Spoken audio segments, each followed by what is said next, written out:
Hello everybody, good evening and welcome to That's Football. I'm Mark Goldbridge and we're live for Romania against Netherlands in the penultimate round of 16 games. And I think we are in for, I'm going to predict that we're going to get two really good games today. I really do. I don't know why I'm gone Australian, but you know what? I do predict two good games today.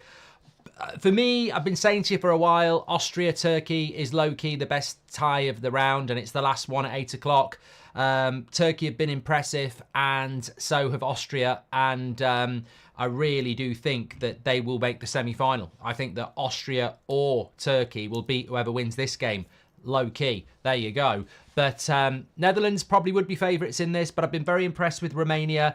I just don't think these two games tonight have the potential to be anything like yesterday, where France and Belgium was boring and Slovenia sat against Portugal, who couldn't score, and that was boring as well. So I think that we're going to get two absolute crackers. Let me know what your thoughts are. I will get a little poll set up for you as well as to who goes through, because that's nice and easy, mate. Netherlands, formerly as known as Holland, and the Romanians, who I've been impressed with in this tournament as well. A lot of people, I've seen a lot of flip flops. Is it Pancake Day? Because I've seen a lot of flip flopping on social media today, slagging off the Euros, saying it's a really boring tournament.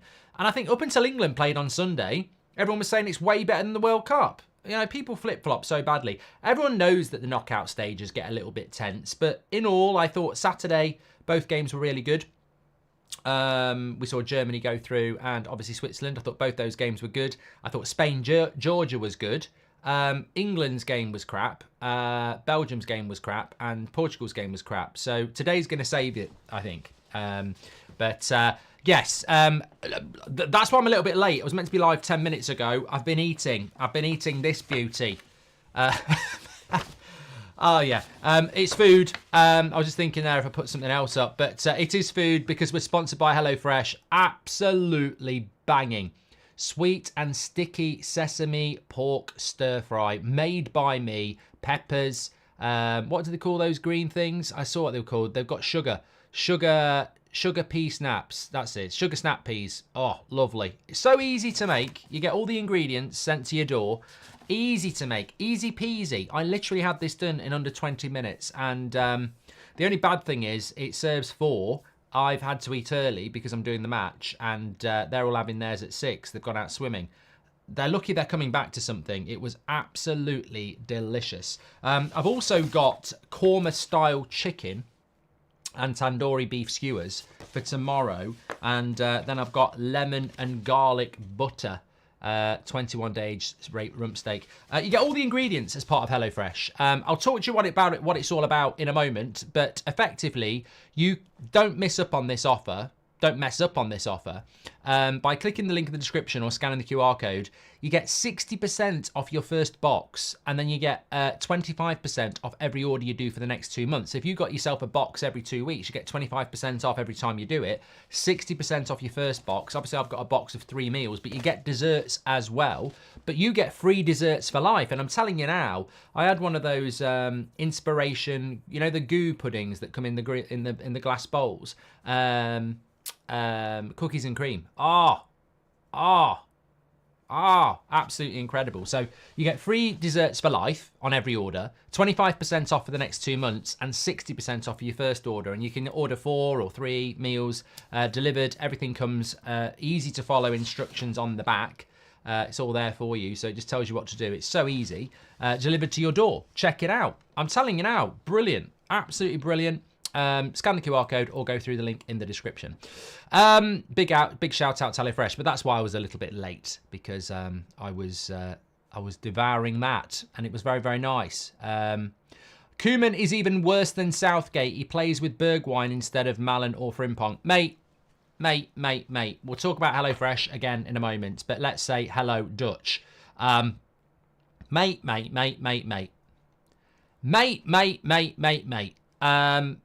That sounds like I'm saying, like, animals go out there and have it off. But what I'm actually talking about is the Netherlands. You know what? If anybody can answer this, and I'm going to talk about the Ronaldo crying thing in a minute, because I've got a very interesting take on it. But What? Explain to me this other than international management is rubbish.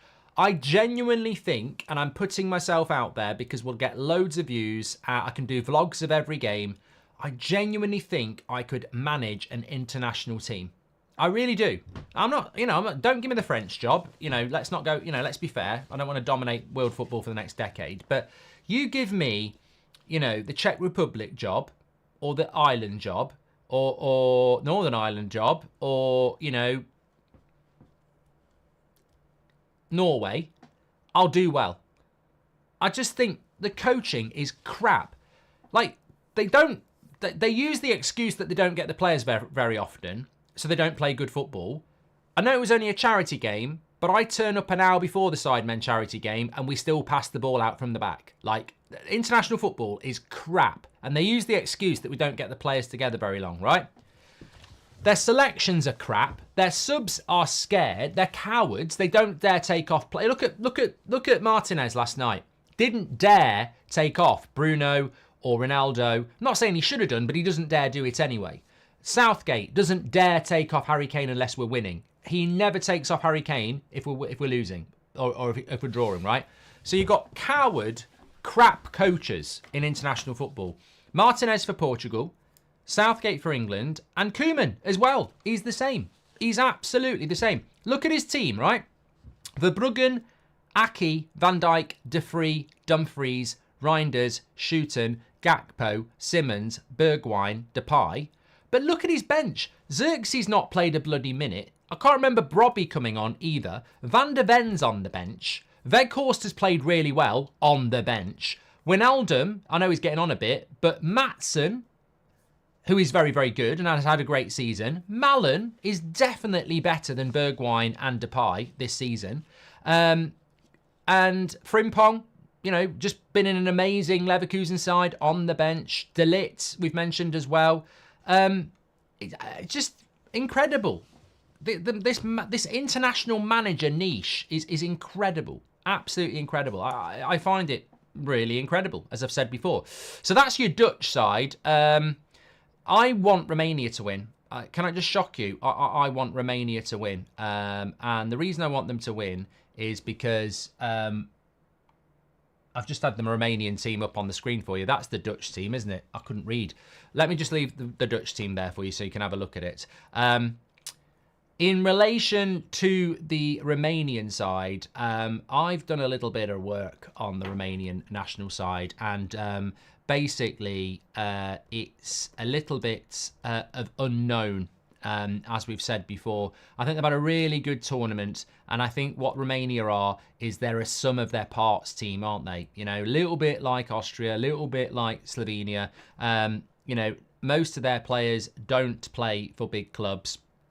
Dragusin is probably their most high-profile player playing for Spurs. The team that they've got, let me just get this team up for you now so you can have a look. I know you've already had a look anyway, but let me get it up on the screen for you and pause it there. So you've got Nita, Mogos, Berka, Dragusin, Ratu, Marin, Haji, not Georgie Haji, unfortunately. Is it his son? Stanchu, Marin, Man, and Dragus. And when you go through that team, Dragus, I think, plays in Portugal. Marin plays for Pisa. The leaning tower of Pisa. Their captain, Stanchu, he plays for Damac. Man and Marin. Have I done Marin? No, there's two Marins. There's M. Marin, who plays for Pisa, and there's another Marin who plays for Empoli, both in Italy. Who else was I talking about there? Haji and Ratu. Haji plays for Alaves. Ratu plays for Rayo Vallecano.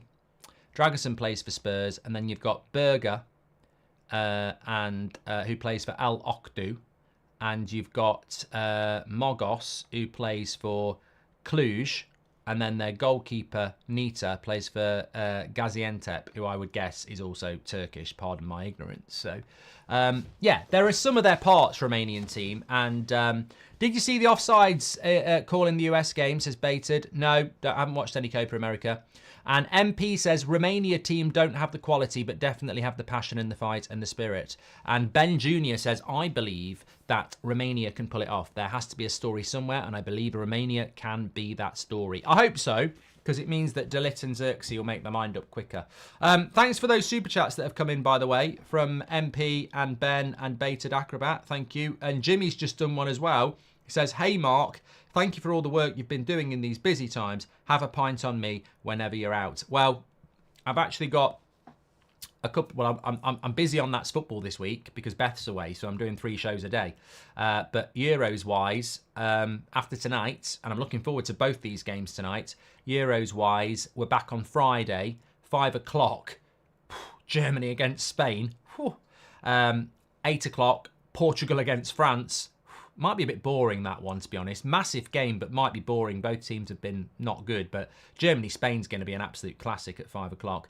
And, of course, England-Switzerland on Saturday at 5, and then the winner of this plays the winner of Turkey against Austria at 8 o'clock on Saturday night as well. So, yeah, loads and loads going on, which is absolutely fantastic. And you've been amazing. You've been absolutely amazing in this tournament. I hope we've made some new friends as well. We've got some new people as part of the community. We're closing in on 202,000, by the way, now. Bottom right-hand corner to subscribe. But, yeah, the community is growing. I love this channel. Sort of started it as a side project to the United Stand because I watch general football as well. And it's really resonated with a lot of people. It's an amazing community. We normally do like daily sort of topical videos as well. But I did do one today on the England team based on one of your chats, actually, if you've watched it. It wasn't my idea. Somebody last night said the way that the England players have behaved in public is a disgrace, slagging off their own fans all the time, playing the victim card. And I thought, you know what? It's probably a fair assessment of the way they have been behaving. I don't think they've been behaving very well at all. And hopefully they can change because we need to get behind. They need us behind them, not, slagging them off. So, yeah. But let me just change that on the screen. A few people have said, why have you not changed it? There you go, 1.2 million subscribers there. It's absolutely fantastic. Have I done enough numbers there? 1, 2, yeah. I don't normally do it like that. 119. Yeah, that's right. That's absolutely brilliant. Okay. Yeah, thanks everyone who's getting involved. Love that. Let's come back to the chat. Please do share the video if you're watching as well. Lovely stuff. Where are we? Where are you? Let's be having you. 72% going with the Netherlands to win. I think that you're not foolish. I think that you're right. Kenny McCormack has joined the members club. Nice to see some badges in the chat as well. Love that, Kenny. Thank you very much. What's your prediction for the Austria game, says SH. I want Austria to win, but I'm not anti-Turkey. Like, I want Austria to win because Rangnick's redemption has been incredible. Their football has been so good to watch. I think Switzerland and Austria and Spain have been the 3 best teams to watch in this tournament so far, with Turkey, Romania and Germany not far behind them. They would, I think they've all played very, very well. So, yeah, hopefully we're going to get some good games here. Netherlands will be hot favourites, of course. Andreas has joined as a member as well. You're a legend. Orange for the win, says AFCA. What do you think about the election on Thursday, mate? Oh, God, I'm just not. I'm gonna have to vote, but I'm gonna have to do some research tomorrow because I really have, honestly, never been somebody... And this is probably what you're going to like about me, or not like. I know people, friends and family, who will only vote for one party no matter what. And I don't understand that because, it's not your football team, it's your country's politics. And I have voted for 3 different parties in my lifetime because they fitted in with what I believe I wanted at different times of my life. No vote's a wasted vote, even if I disagree in the UK that we don't have proportional voting, i.e., it's always based on area, and in certain areas, if you vote Labour, you'll never beat the Tory, or if you vote Tory, you'll never beat the Labour or Lib Dem, and that's wrong. But you should always vote. You should always vote. I just don't know who I am going to vote for, and I wouldn't tell you anyway because I don't believe in people with influence, no matter how small or big it is, projecting their politics onto you. I don't. Neville does it. Lineker does it. I don't agree with that. I think your politics are a personal thing, and you should be proud of them. Patrick Lynch says he's Goldbridge is pro-Christmas and not anti-Turkey. Thanks, mate. Dragason is pronounced Dragoshan in English, says Alex. Thank you. Yeah, please keep politics away from this channel. Exactly, Stephen. Going back to football, though, I was driving back last night after the Portugal game, and I had the radio on, and they were slagging Ronaldo off. Absolutely slagging him off for crying. And I think my initial reaction was, I don't really get it. It was one of confusion. I don't really get why the captain of Portugal is crying at half-time, in extra time, for missing a penalty when there's still 15 minutes to go and you're the captain, and you're on the verge of going out in very embarrassing situation. I didn't really understand the crying. However, there's two things I want to say about this. Don't try and tell people what they can and can't do when you don't walk in those shoes, especially when it comes to men crying. Now, I'll say men because Ronaldo is a man, and stereotypically there is this perception that if men cry, they're weak. Men who cry, like Johnny Depp said, aren't weak. It's just that they've been strong for so long holding it in. And I've done that I hardly ever cry. And the most recent time I cried was at a funeral where everyone just couldn't believe I did it because I don't normally do it, and I couldn't stop. Because you hold it in. I think that's what it is. You hold it in for so long that when you actually do let go, you can't stop. So I will never, I don't think anybody should really be, it was surprising at the time, I must admit. But in reflection, if Ronaldo wants to cry, Ronaldo wants to cry. And I don't think he should be ridiculed for that. I saw a clip where it appeared to me that he looked at his mum in the crowd and she was crying and he just, like that. Which, you know what? I was at a funeral. Everyone was crying. Loads of sad things were being said about my granddad, who was a hero of mine, and I was holding it all in because I had to do a speech. I was holding it all in, and I thought I'm fine. They were saying loads of sad things about, what he'd done in life, and I was holding it in, and then he mentioned my oldest, because Seb and my middle child hadn't been born at this time. He mentioned my oldest and said, and such used to love playing with his slippers because it had Homer on it. Boom. Tearworks. Just spontaneously crying, and everyone thought I was laughing because I went down like that, because it wasn't really something to cry about. But it was quite funny that she'll remember him as having Homer Simpson slippers because he did. Boom. I can feel it now. It just went boom. And I just think if he's looked at his mum and seen her crying, we've all been in that situation. Something that doesn't look like, you can't sit there and say that's not going to make me cry, so why did he cry?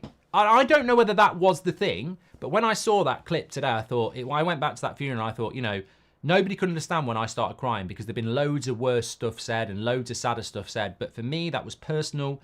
I remembered her when she used to crawl up to his slippers and just go, Homer, and it just made me really sad. And I spontaneously started crying. And it was about a minute before my speech, which is the worst time to start doing it. So if he's looked at the crowd and he's seen his mum crying, which he sort of looks like he does, I get it. So, yeah, I think Ronaldo's always going to have his haters. He's always going to have his critics, of course. But I felt it was, it's a personal thing, and, we should just move on. I assume you want the Dutch to go home for Xerxes, says the Spurs way. Yes, I would like that. Justin, we're not going to read out political campaigns, thank you. There needs to be Ridwin, I'm not thick. I would never read those two words and put them together. And I know there's a theme of people trying to catch people out doing this, but I actually remember Robbie getting caught out by this years ago, and I genuinely think that people who read that out do it on purpose and then pretend that they get caught out, because you're never going to get caught out by stuff like that. You're never going to read those two words together because they don't even work, and then read them and go, oh, now I've been caught. Oh, please don't clip it up. Yeah, please keep politics away from the channel, says Stephen. Thank you very much for that. Right, we're getting very close to the start of this game now. Let me get ready with my timer. I'm really excited about these two games today, by the way. Really excited. So make sure you get involved. I mean, look, maybe the Dutch just turn up and completely and utterly dominate Romania. Maybe they just go out there and absolutely own them. You know, Turkey did, didn't they? So it could happen. But I felt against Belgium really could have beaten Romania by a lot. But Romania managed to defend well and stay in it. And they'll always have a go at scoring as well. So, look, I hope we do get a good game here because yesterday's games weren't great. I'm just going to tweet, come on, Romania. Yeah, look, I really do like the Dutch, but I like Man United more. And we'll get answers on our signings quicker if De Ligt and Xerxes are coming home tonight. So it's just that simple, really. Lovely stuff, lovely stuff. I tell you what, you lot are probably all there thinking about what you're going to have for tea.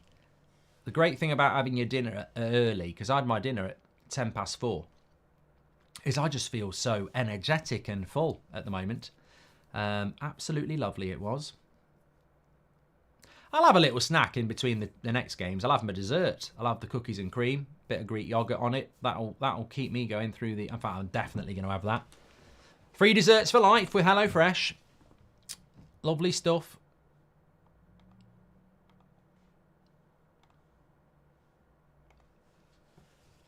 Come on, Romania. Get it, get it. They don't like it up them. Good play down the wing. Good tackle by Aki. Whip it, whip it, whip it, whip it. Oh, good header away by Dumfries. Good header away. It was there to be won. It was there to be won. That'll be a foul. That'll be about foul. Are you comfortable with the Martinez De Ligt combo, says Gareth? 100%. Right-footed, left-footed. Both can play a high line. Yeah, lovely stuff. Very happy with that. Very, very happy with that.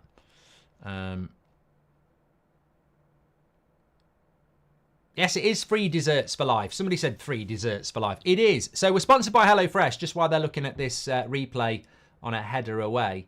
HelloFresh have sponsored the stream. I have got 3 meals here that I'll be cooking over the next 3 nights.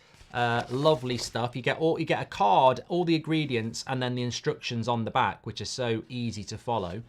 You get all the ingredients you need. There's an injury here at the moment. That's what I had tonight. Sweet and sticky sesame pork stir fry. I mean, if you don't like pork, you could just substitute that yourself because all the ingredients are lovely. You get like these sauces with it, which are soy sauce, rice vinegar, ketchup, manis, Thai-style spice blend. It's so bloody lovely. It's unbelievable. But you can get 60% off. They've got a wide range of meals. The choice is vast, accommodating all tastes. And, you know, each delivery includes all the ingredients, as I said, easy to follow recipe cards, complete with nutritional info, ensuring a hassle-free cooking process. Forget about your last-minute grocery store runs. They deliver everything to your door. And as That's Football viewers, you get an exclusive using the code TF6025, an incredible and exclusive 60% off your first order, and then 25% off every subsequent order for 2 months. Along with free desserts for life. It is a fantastic offer with some fantastic food and recipes. You'd be silly not to try it, obviously. Scan the QR code or go through the link in the description. I just love the convenience of it. He's still injured at the moment. I just love the convenience of having everything delivered to my door with all the ingredients, where I can just know for the next 3 nights, I've got the food, I know what I'm eating, I know the nutrition of it, delivered to the door, free desserts for life, and 60% off your first order and 25% for the next 2 months. It's just so obvious to give it a try. Links in the description. Scan the QR code. Big up HelloFresh. And I tell you what, that's all timed perfectly with Aki getting the game back underway again. Lovely stuff. I'm salivating at the thought of that dessert. I love those little pot goo desserts. They've got them with HelloFresh. Good play by the Netherlands here.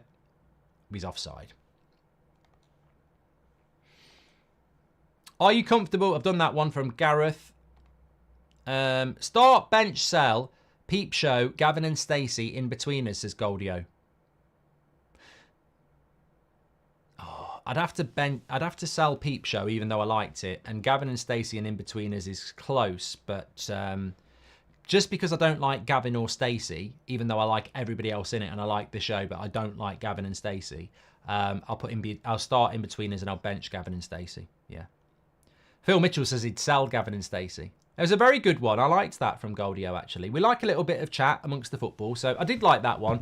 I really, really do like Gavin and Stacey, and I'm very glad that they're bringing it back for a Christmas special to finish it all off. But I don't like Gavin or Stacey. I just like the Rob Bright, Uncle Bryn, all the peripheral characters, you know. His mum and dad, brilliant.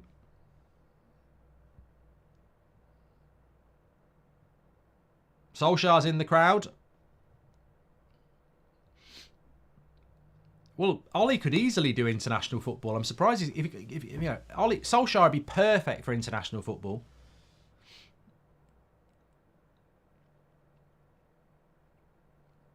Sing the Live Forever chorus if there's a goal, says the Walrus.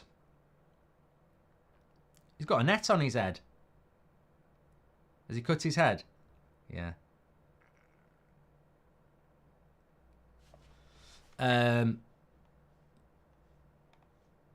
Haji. I think it is Georgie Haji's son.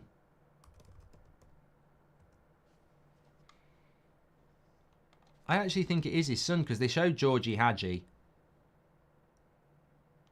in that is his son, isn't it? I'm pretty sure it is. Yeah, it is. Plays for Alaves. It is. Do you think all the host nations deserve automatic qualification if multiple nations are hosting the tournament? Says it's Bonin. You know, you want the host nation to be in the host tournament, but is that happening? Good play by Haji there, actually. Is that happening with the World Cup? I mean, there's that many teams in this World Cup. I don't think it massively matters.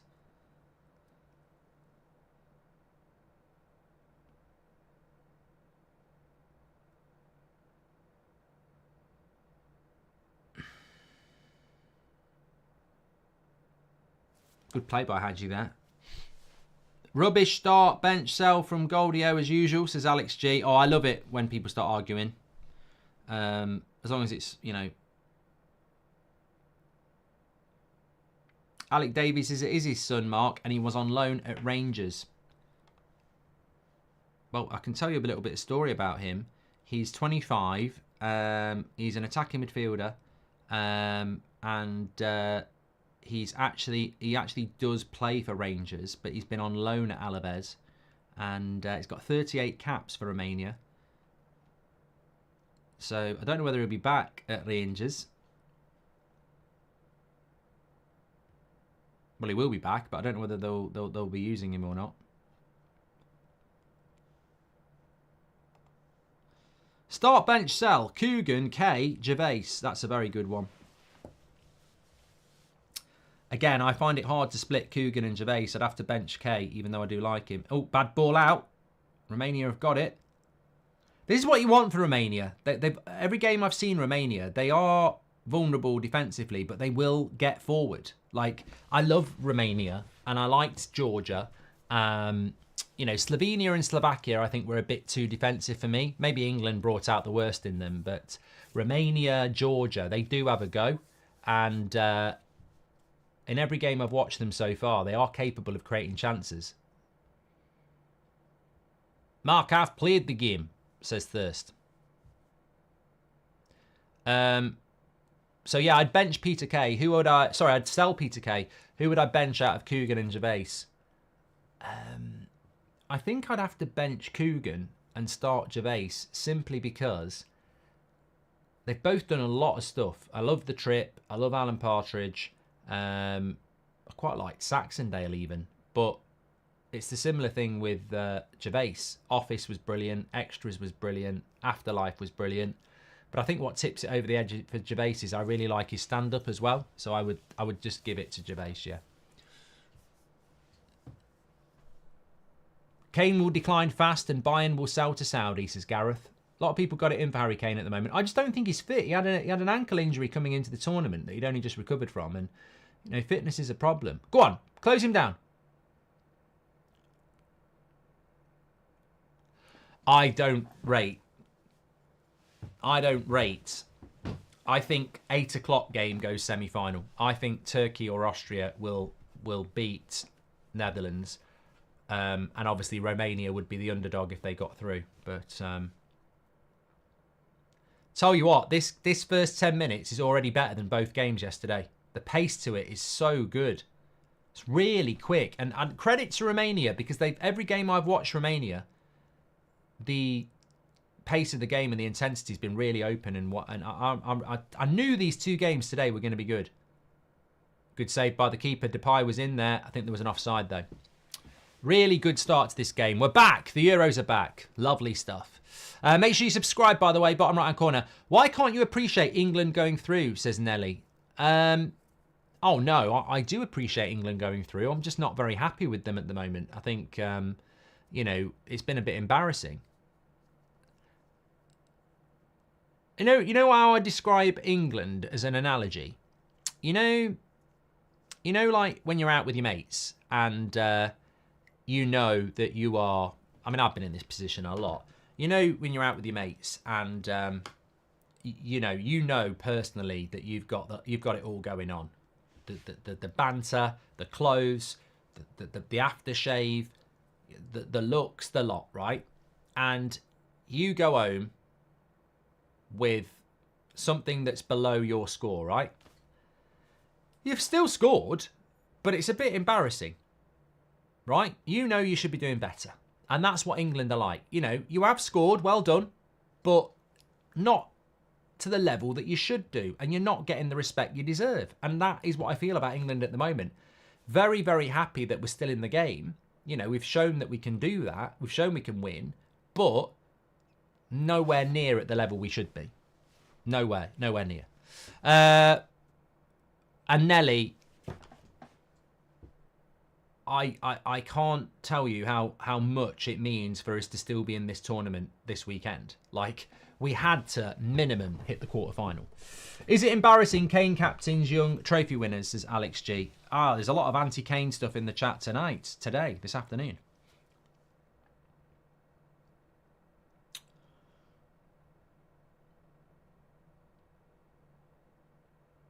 Gene says Switzerland will win. I'm going for the underdog. I think England are going to win. I think we're going to produce the surprise of the tournament, and we're going to win. Start, bench, sell, open all hours, porridge, only fools and horses. Start, only fools and horses, bench, porridge, sell, open all hours. Thank you very much for that, I think. Is this stadium smaller? It's Munich. It's the Allianz. It's not small. Max is taking his US citizenship test tomorrow. Wish me luck. Good luck, mate. Nice ball in behind. Oh, get your shot off. You should have hit it first time, you prat. Oh, he didn't back himself. He was through. I mean, he wasn't one-on-one technically because he had a defender right next to him, but he could have hit it first time. Don't know why he didn't back himself there. Really could have just took it first time, couldn't he?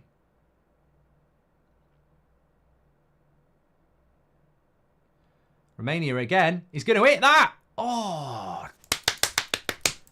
Man, that was good. And it was Man who hit it. And lovely shot by Man, who is a man. Look at that on his left foot. Wasn't far off, you know. Was not far off. Keeper seems very confident it's not going in, but bloody hell, wasn't far off. I mean, he probably does know that, but... Romania there, 2 decent chances. What's Bergwijn doing these days? He's running down the right wing for the Netherlands. That's what he's doing. Good tackle. Romania, I love the channel. Mark says, Michal, thank you very much for tuning in.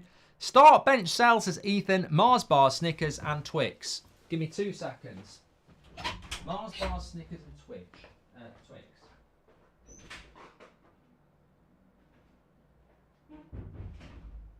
Mars bar, Snickers and Twix. Right, I'm back.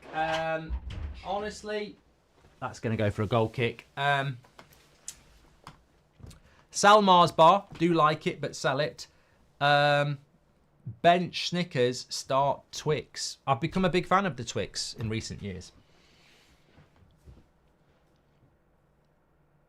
I just love the biscuit texture of it. I mean, when I was a kid, I used to chew all the caramel off and just have a bit of biscuit. Good questions coming in. Thanks for your super chats. Nearly got 10,000 watching for this game. There should be more of you because this is an absolute low key for the ultras. This stream absolutely is for the ultras. There's no doubt about it. These two games today, I'm telling you now, are going to be two really good games. And this one already has been very good. Really good intensity, 50-50% possession. Both teams have had about 55 passes each already, which is great for the first 15 minutes. Not many shots, but they're feeling each other out here. Him says, do you care if England win with boring football? Yes, I do, because we shouldn't have to put up with 4 games of utter shit.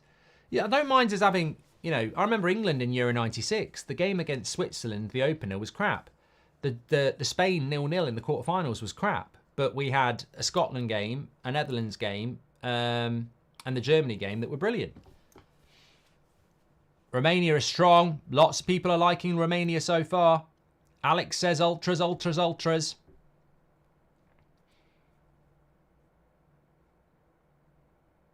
Rafe says it's a good game because both teams are playing to win. Exactly. Exactly. Slovenia were Slovenia, well done to get into the last 16, but they were playing to not concede yesterday. And then, you know, they obviously didn't practice penalties, even though they were playing for penalties. Jamie says the Twix is underrated.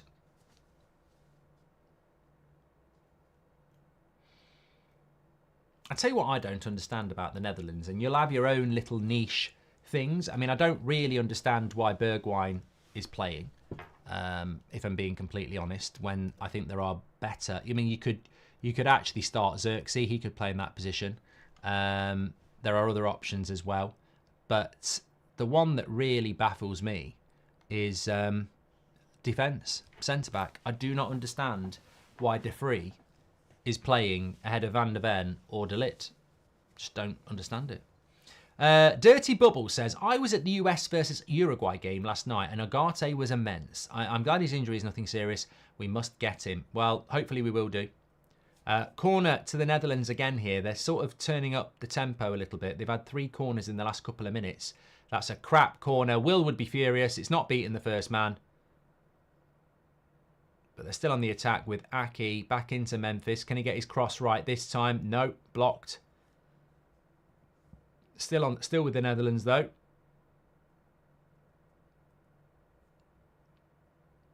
Andy Ford says start, bench, sell, boobs, bum, legs. Yeah, I'll leave that one to the chat. Yeah. And Ethan says start, bench, sell, hot fuzz, World's End, and Shaun of the Dead. We literally did this yesterday, me, Niall, and Will off camera. Start Hot Fuzz, definitely. I'd say Shaun of the Dead bench and then World's End sell. Although, I feel like I need to watch one of them tonight now. As soon as people mention those films to me, I feel like I need to watch one. I might watch World's End tonight because I've not seen that for a while. Has Memphis been a disappointment in this tournament, says Arturo? No, I think he's been what he is. Good play by Gakpo! Oh my God. One of the goals of the tournament. One of the goals of the tournament. He has been brilliant in this tournament, Gakpo, as well. I never understand why people think Gakpo's crap. I know he plays for Liverpool, but I liked him before he played for Liverpool. I wanted Man United to sign him. I think he's a really good player, and that is almost Ronaldo prime. You know, stand your man up, cut inside, and then blast it into the bottom corner. Fantastic power. And, yeah, I mean, the Netherlands scoring first here. Romania have got to go for it a little bit, but lovely play. It is very sort of prime Ronaldo-esque, this. And, I mean, keeper shouldn't get done on his front post, I'll say that. From where that is, keeper's got to get a save on that, to be fair. Great goal by Gakpo, though. You can't take it away from the player. You can't win the lottery if you don't buy a ticket. And it's Gakpo again. He must be... how many... Question for the chat from me. How many goals is that for Gakpo in this tournament? It must be 2 or 3. And Haji tries one from distance as well. Who do you think will be United's first signings? Says Aaron. Depends, really. I mean, I'd say Xerxes, De Ligt or Agate, but they're all playing in tournaments, aren't they? Afternoon, Mark. We go again. Hope the Netherlands get sent home. Liverpool have 3 players I want home in one piece. Thank you for the amazing content, says Rebecca. And then Gakpo scores, so probably the timing of that wasn't great. Goldio says, which team wins? Brazil 2002 or Germany 2014? Poll, says Goldio. I mean, I can do a poll for you that in a minute, yeah.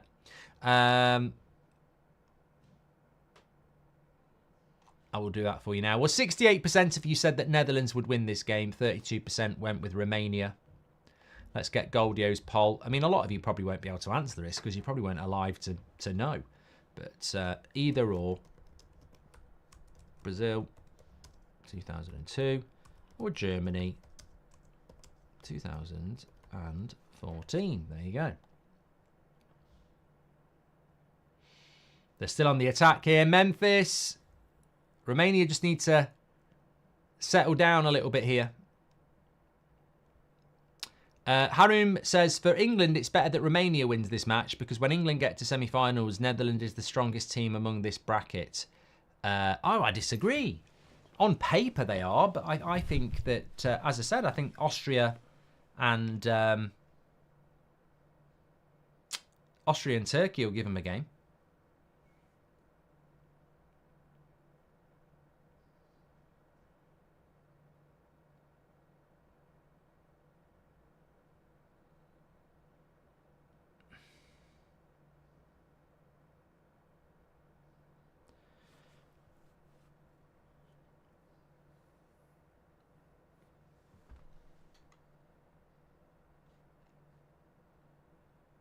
Romania just needs to be careful they don't concede another goal here very quickly because they'll struggle to come back from 2-0. Although they will never give in. No, knowing the Romanians like I do, they will not give in. Kenneth says, did you hear that Pulisic asked the ref why he isn't playing for Uruguay last night and the ref refused to shake his hand? Says Kenneth. It was 1-0 to Uruguay, wasn't it? They've won 3 out of 3. I mean, do you think Uruguay could win the Copa America or do you think that's a little bit beyond them?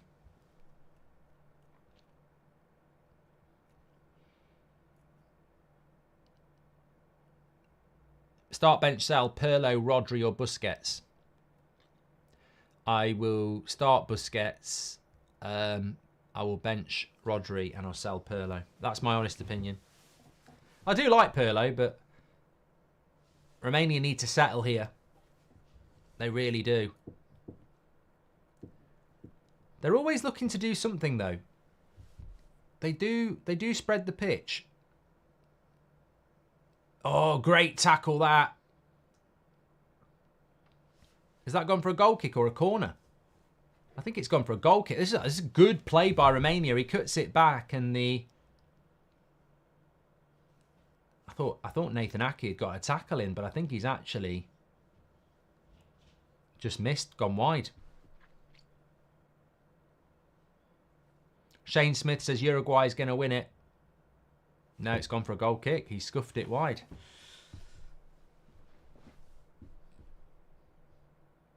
Gakpo with the goal. On his shoulder. That means he scored.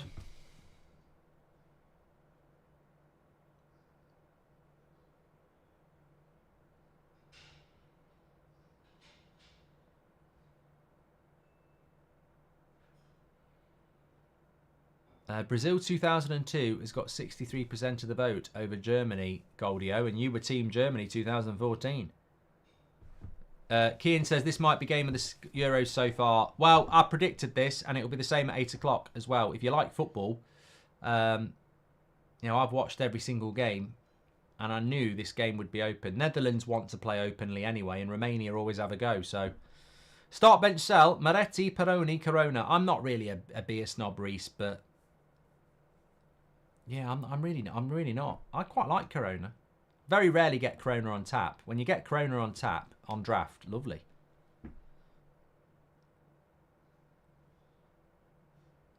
Palestri's also been fantastic for Uruguay, says Beryl. Thanks, Beryl. Hope you're doing well. And Alison Becker says, really don't understand why Depay is playing. He looks finished. Again, the funny thing is, it's the same as England and it's the same as Portugal. Like,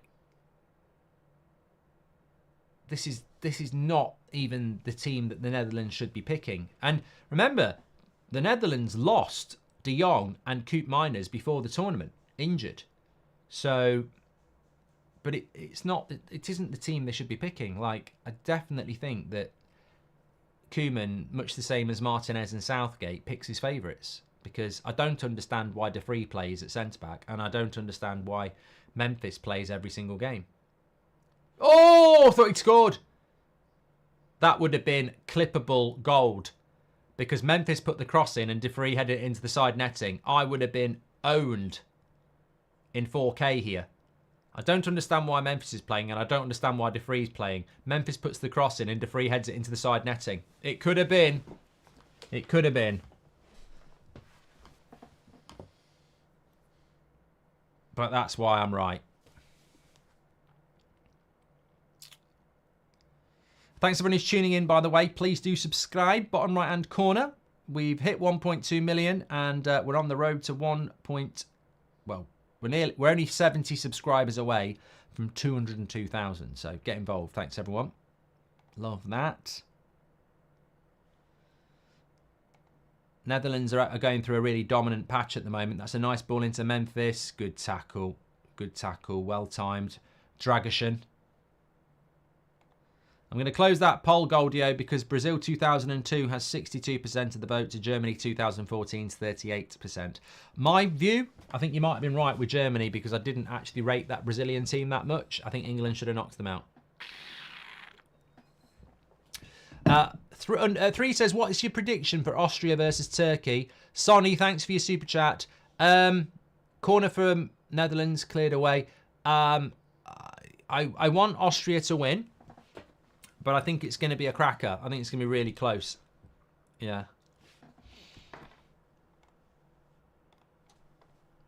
You know what? These journalists are getting on my tits, tweeting out transfer stuff when we're all trying to watch the Euros. Why can't you just wait until... In previous years, they used to do it like 10 minutes before the end of the game, so you get it at the end of the game. But they're now competing with each other so much now that they don't wait. West Ham trying to sign Todibo, but the 24-year-old defender will become very expensive. First bid of 35 million was rejected and confirmed. A new offer is possible.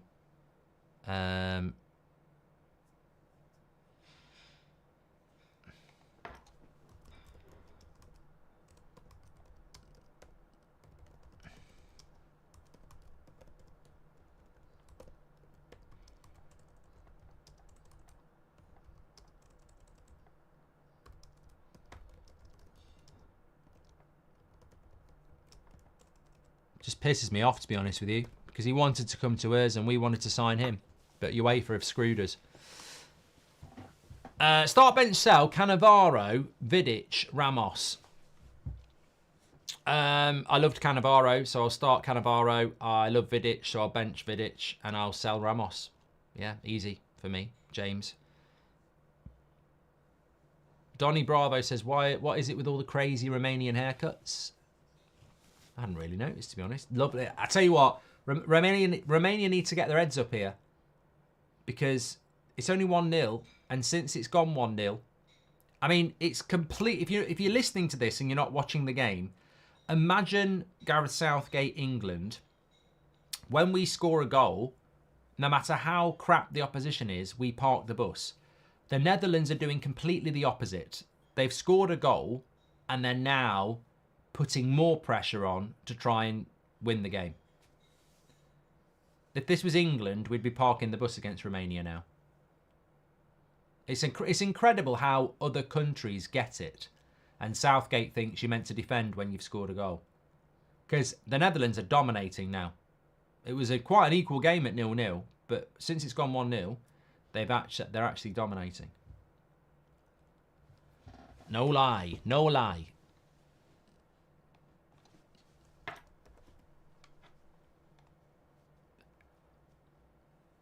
Whoa,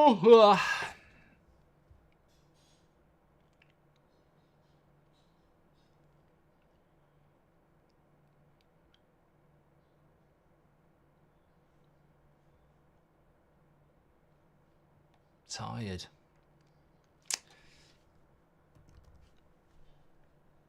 Which is why I'm glad we're getting some good football, because it's a hard watch when it's not good. But it's all the Netherlands again here. Simmons playing some good stuff.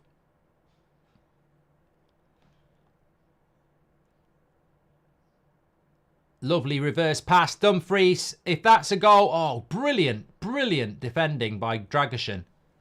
I mean, Dumfries can't believe it. He's squared it, thinking it's going to make it to Memphis, or at least... It's brilliant defending. You got a good player there, Spurs. You got a very good player, because that is quality defending. He can't believe that's not found its way to Memphis. And you can't blame Dumfries. He's played the right pass. It's just super defending by Dragusin. You should be very proud, very proud, Spurs fans. Very, very proud. It was magnificent.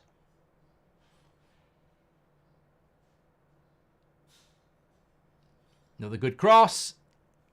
Romania really hanging in here at the moment, but he's given a free kick.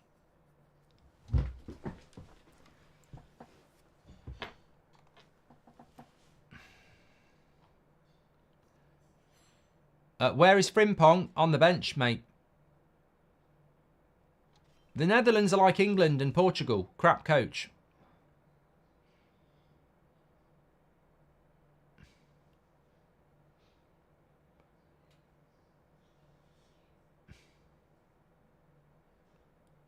Oh, he's hurt himself here, the Romanian player.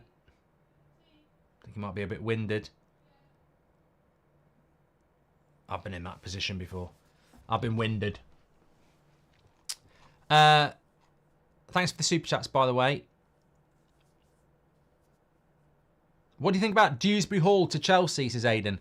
I've got to be very, very fair here, because Man United were linked to Dewsbury Hall, and I was just like, I didn't really see how he suited United when we've got Mainu, Mount, Bruno.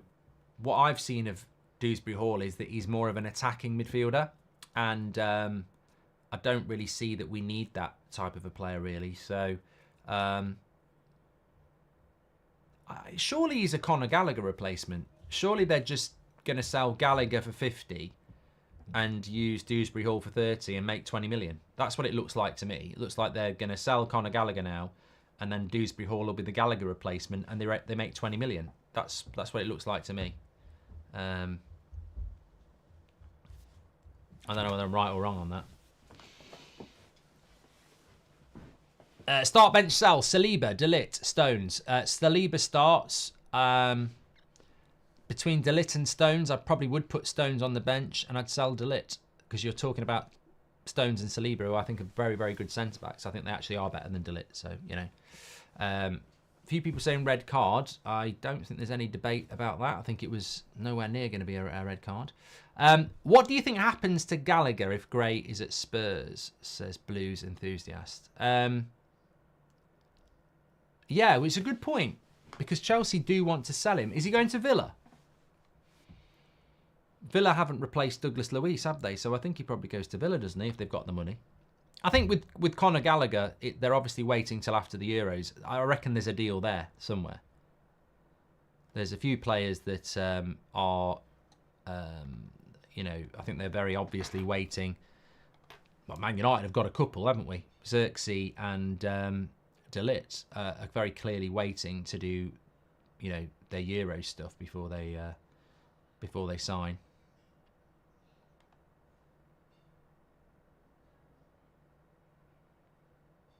But they're pushing here.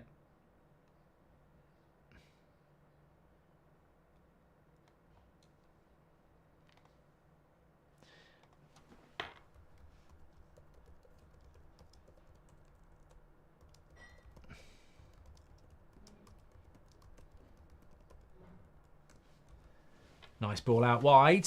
Dumfries is getting a lot of the ball.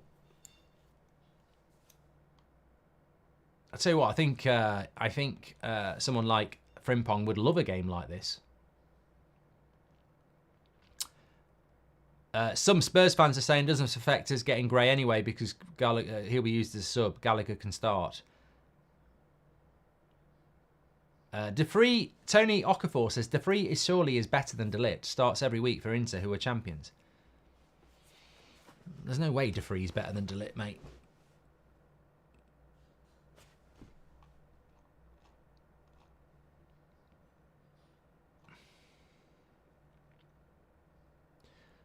Romania are going to make a substitution here.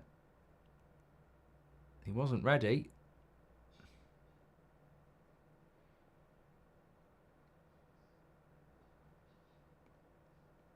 I need a stretch. I need a stretch here. Oh. Yeah, looking forward to Turkey, Austria. Very much so. Yeah, the player who got injured, number 22. Yeah, they just sort of...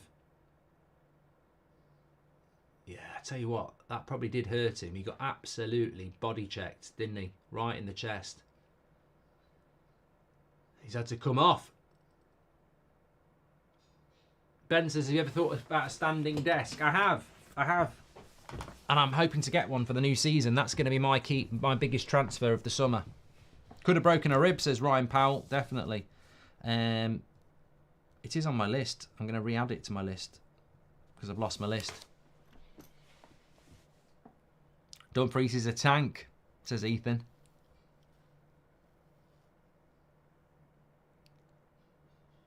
It'd be nice to have a standing desk though, because I think I've always liked that when I'm in a pub standing watching football. You can move around more.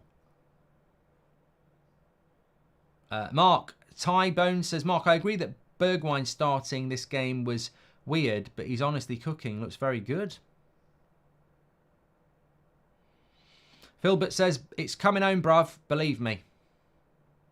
And Jesus is Lord says, I hope they bring Xerxes on. I don't think Xerxes is going to get a minute, even if the Netherlands win the tournament, mate. He was a late call-up, wasn't he? And Brobby doesn't even get used. So I just don't think Xerxes gets time at all. I mean, they've got Weghorst, Malen, Brobby, all ahead of Xerxes.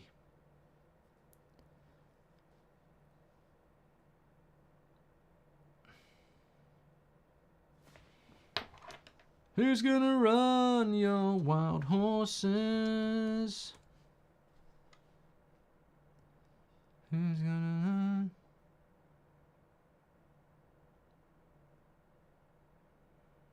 In front of me.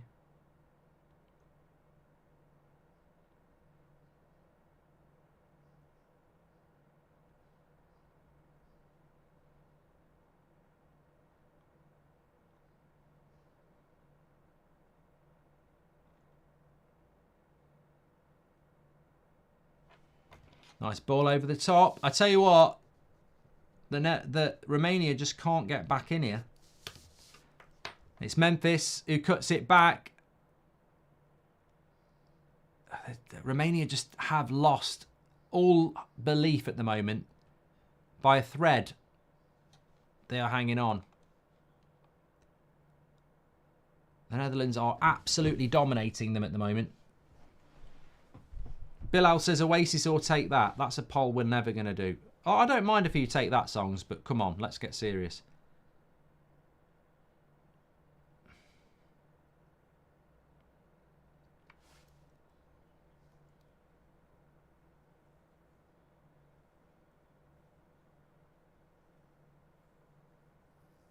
Another corner for the Netherlands. When that stats carousel goes round, they must have had at least 6 corners in this first half alone. Goldio says start bench sell Beethoven, Taylor Swift and Beyonce. Yeah, I mean Beethoven is a living legend. Well, he's not a living legend. He's a dead legend, isn't he?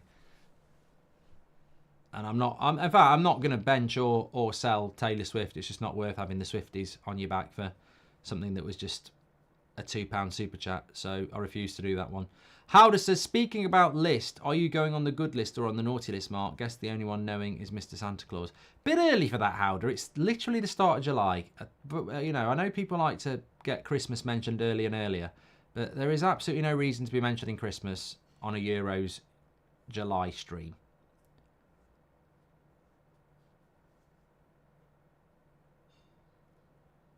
Nice ball again into Dumfries. I just feel that second goal for the Netherlands is coming. Romania can't get out at the moment. Simmons does well. They're absolute. You know what? Netherlands have played really well this half. Since they scored, they've played really well. You can't deny it. Lovely ball into Memphis. Romania have defended well. Not going to lie about that either, but they're absolutely dominating them at the moment.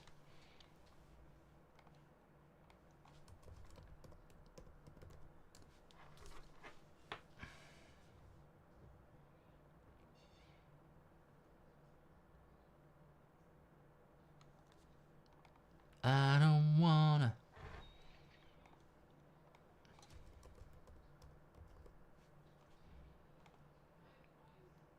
Good play again. I mean, Dumfries must have had more touches than anybody.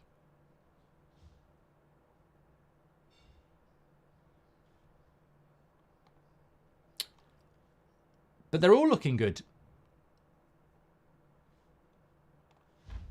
I think that... how do you pronounce it? 10 corners the Netherlands have had. I said about 6th. Stig says 10th corners. Ben Humphrey says, what's your best 11 you've watched play? 99 United, definitely. Probably a bit sentimental about it, but you know. Schutten has played very well. Number 24. Oh, what a weird corner that was by Memphis. It's almost like he's trying to curl it in with the outside of the foot. And it ends up looking rubbish. Watch. Yeah, he's trying to catch the keeper out, wasn't he? I mean, if you do it, it goes down as one of the greatest goals in Euros history. But if you don't do it, it just looks a bit shit. Would you say that football is becoming more and more boring every year, Sven? I think some people are a little bit too negative about football. Like, I've really enjoyed this tournament apart from yesterday in England. I think this game's been really good. I think Turkey-Austria will be very good. I think we've had a lot of good games in this tournament. But I have been an open criticiser of the way that football has obviously and very clearly become very team-focused, and individuality and flair has been, you know, almost eradicated from the game by obsessive pressing systems and passing between the line systems. I would love to see football get back to a little bit of individualism, because we don't really see shots outside the box anymore. We certainly don't see people taking on 2 players anymore. Lovely work. If they score from this, and they will, and this will be 2. Oh, how many touches do you want, Simons? Like juggling a jacket potato that's hot out of the oven there. Why did he not just hit it? I mean, the tracking there by... Is it Dumfries again, using his physicality? Or is it Bergwijn? But Simmons should have scored there. Yeah, Dumfries again, look. He's got shoulders like bloody Superman, Dumfries. But Simmons can't get it out of his feet, and he puts it wide. HL says, the Netherlands are playing very good football. Scary to think Austria beat them. Hope we get to see a rematch between the 2 teams, says HL.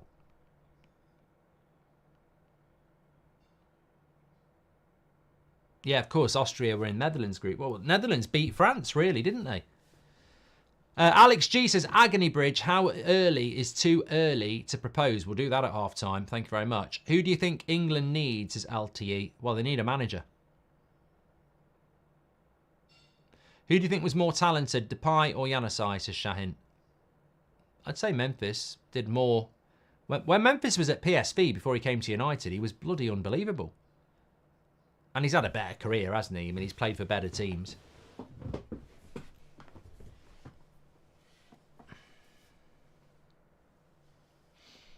Kak says that Dumfries has been cooking, Mark. Yes, he has.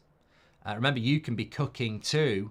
Love the way you've just segued into my brilliant promotional push for HelloFresh, you could be cooking too with HelloFresh. Links in the description, or scan the QR code. You've got an amazing 60% off your first food box delivered to your door, and then 25% off every other food box delivered to your door for the next 2 months. But you get free desserts for life. What is HelloFresh? Well, it's a vast array of recipes where you get every ingredient, and these food cards come with them. So you get a picture about what you're going to eat, and then you get all your ingredients listed down the left-hand side, and then on the back, you get all the instructions of what you got to do there. Delivered to your door, all the ingredients. Absolutely fantastic. 60% off exclusively for you with the code TF6025, and 25% off for the next 2 months after that. Free desserts as well. I'm going to have one of those desserts in between these 2 games. But Romania, can they get a goal before half time? Good shot. Well, it was on target. It was straight at the keeper. Southgate wears a life vest on a rowing machine, says Shax. We're still doing that, yeah.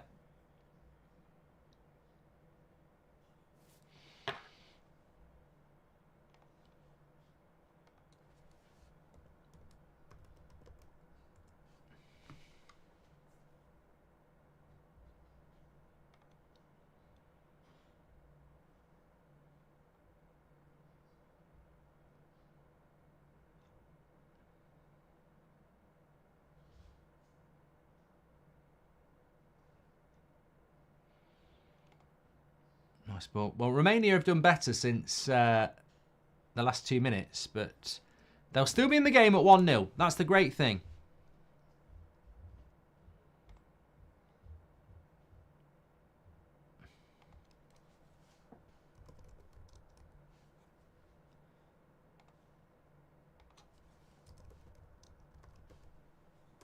But the Netherlands have been good. Who scored the goal? Gakpo, Eli.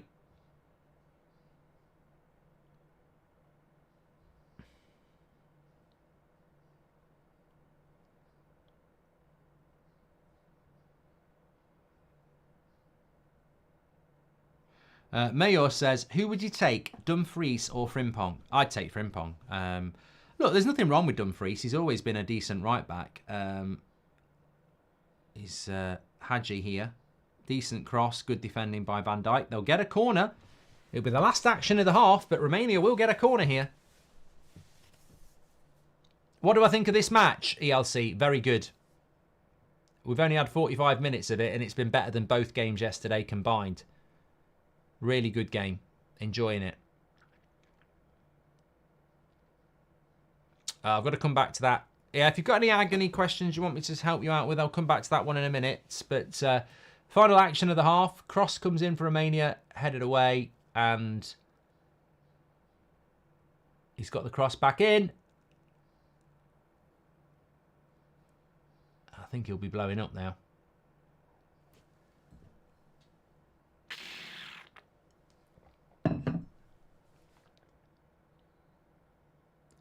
Yeah, you're going to struggle to score. That is half-time. It is, yes. It is half-time. Let's get those stats up on the screen. Don't forget your HelloFresh order. Let's have a look what we've got statistically at half-time. It was very, very equal before the goal. And this is what, again, you know, this is what you get when you watch a game of football. This is when you get proper analysis, right? This game at 0-0 for about 15 minutes was 50-50 possession, shots, everything. Really equal game. Netherlands score. Unlike Southgate, they don't sit back. They go for the second goal. So Gakpo scores. It goes from 50-50 to 75% possession for the Netherlands. They've had 10 corners. They've had 7 shots. They've actually gone up a gear after scoring the goal, which, you know, for us English, just looks like some sort of magic. But, you know, this is what teams do tend to do. Valentine says maybe the Netherlands should have scored the second goal. I think they've been absolutely dominant since they scored that first goal. But obviously, it keeps it very interesting for the second half of Romania, who will always have a go. They will always have a go. Simmons and company are brothers from the same mother, says Nitro. And Southgate, where's their life? Have done that one as well. Yeah, look, Romania are underdogs in this game. There's no two ways about it. But I think that Netherlands have actually, even though I think they've got the same problem as England and Portugal in the fact that their manager is just a bit odd in his favouritism, they have played really, really well. And as I said, I've been, I know Dumfries and Bergwijn have done well down the right-hand side, and Gakpo's goal was very good, and defensively they look strong.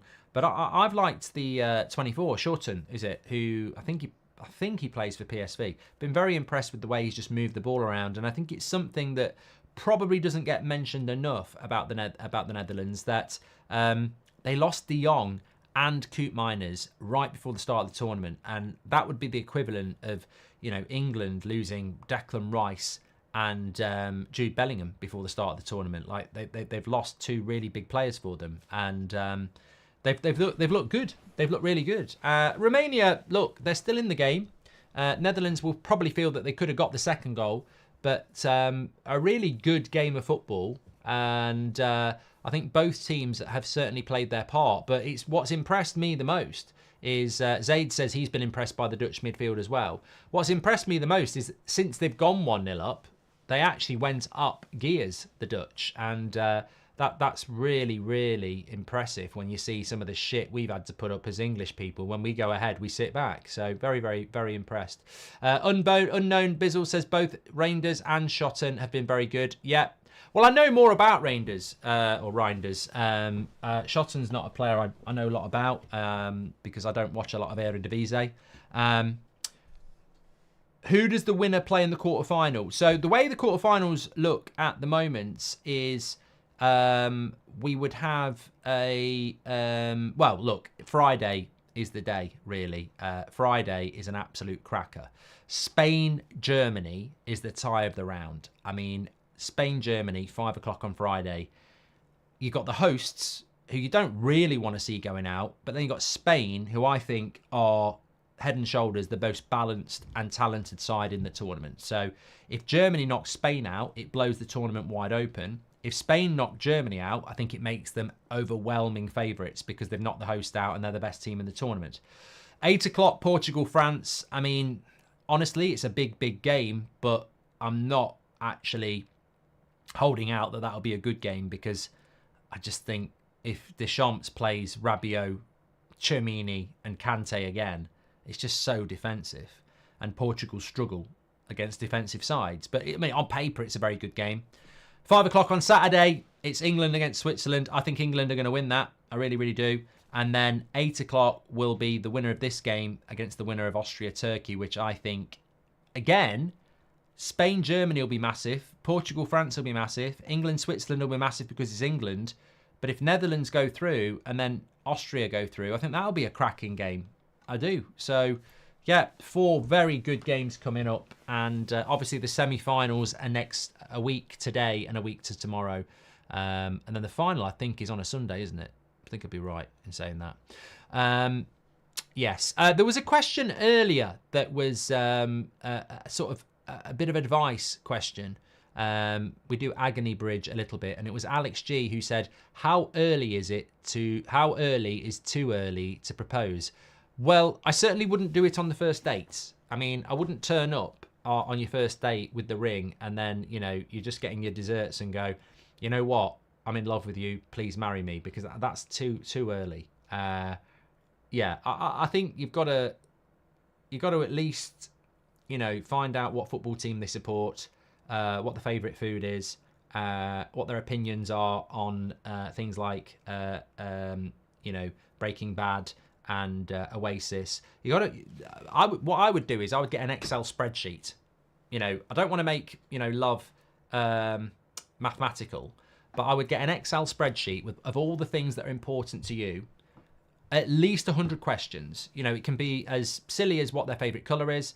It could be as important as who is the better actor, Denzel Washington or Ian Beale, whatever. 100 questions on an Excel spreadsheet. And what I would do is, when you've got all that information, you can then start to think about proposing. But you might only do 5 questions a date. You know, slip them in naturally because you've got to remember the answers. Don't take the spreadsheet with you and don't be ticking it off. But, you know, after every date, you can come back, memorize the questions. She does like football, great. Bonus, doesn't support Liverpool or Man City. Because somebody can, for me, I think as a man, and I think a lot of people probably agree with me on this one, nothing against men who don't like football. It's not a female thing. It's a bit sexist, this, because, you know, with women, I don't, you know, generally like you for different reasons than football. But with men, football, if a man doesn't like football, I don't trust them. I don't understand them, so I can't trust them. And I know people that, you know, are very nice people who are, you know, friends, but they're not into football. And it's took a long time to understand them and find common ground. But, you know, if you're like at a work meeting and you've got a bit of downtime over the coffee machine and you go, oh, what do you think about England? I love it. You know, London's my favourite. No, football. Oh, I don't like football. I'm like, what? I don't understand that. I don't understand that at all.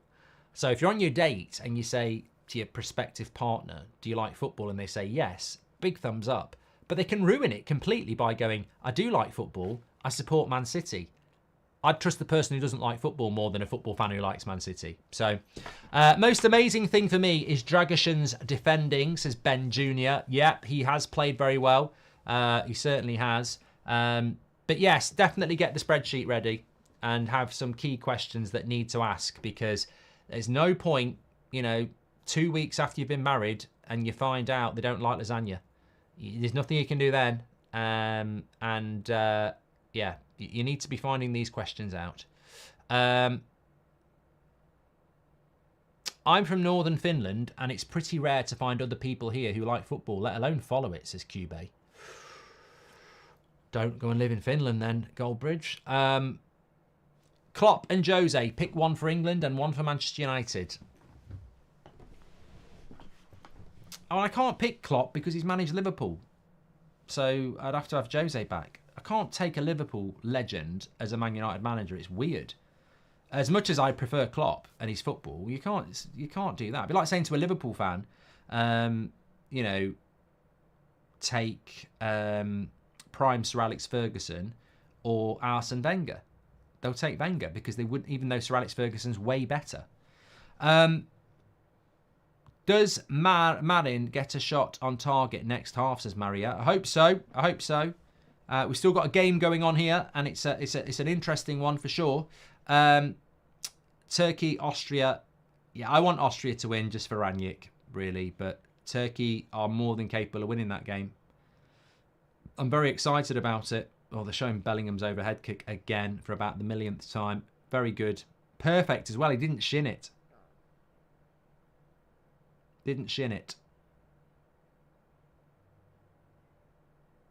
I'd rather get cheated on than find out my girlfriend supports Man City, says Alex. Thank you very much. Bergwijn can't continue, says Niels. Mallon's coming on. He did take a bad tackle, didn't he, actually?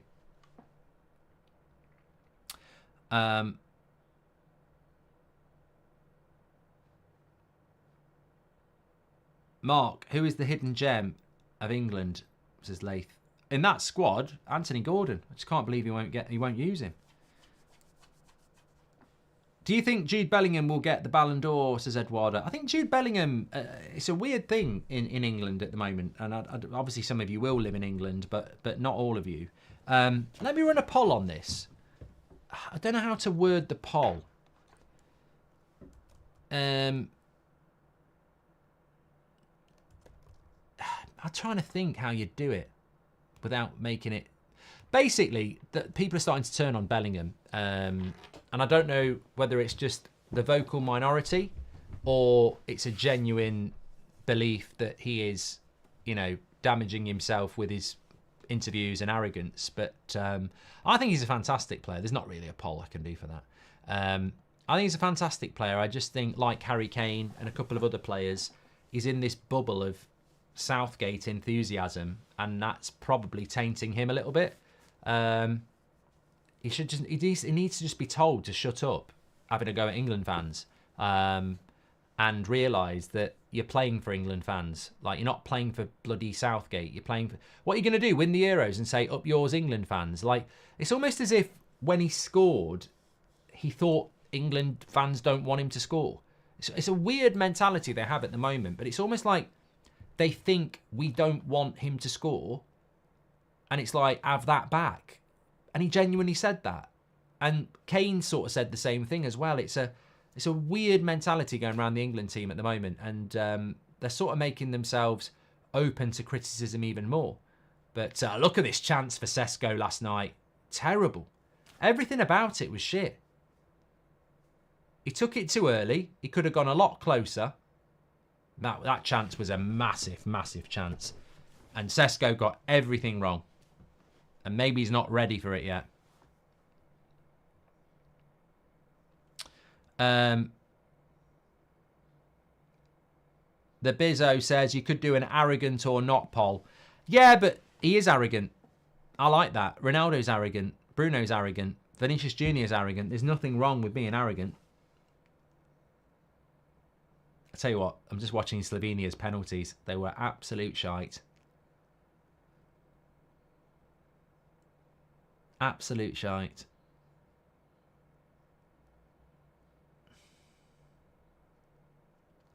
Rangnick low-key, the best manager at the Euros, says Parker. Oh, yeah, 100%.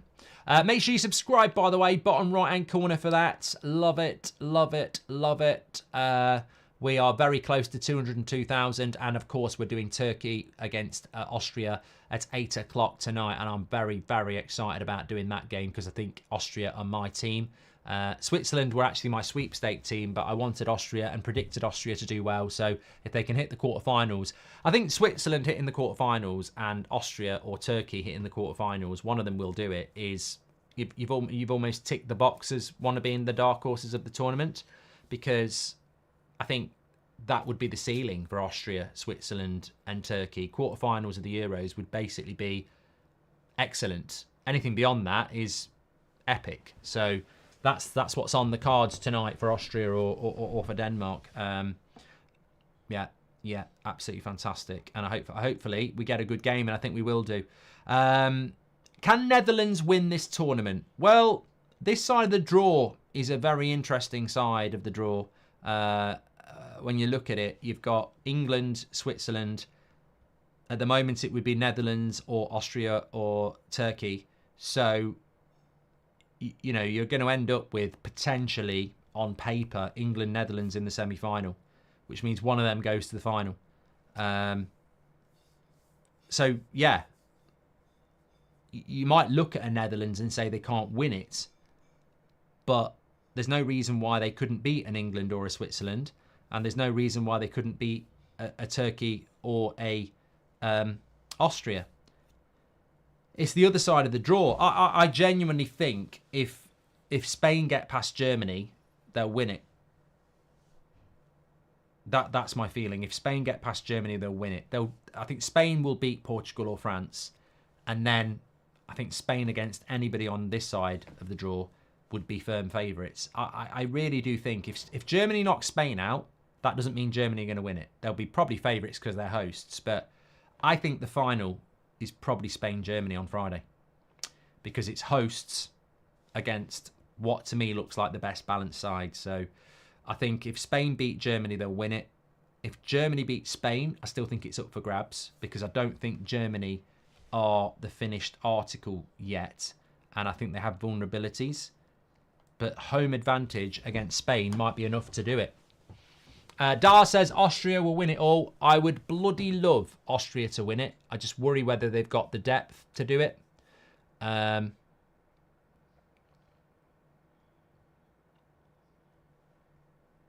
We're up and running here anyway.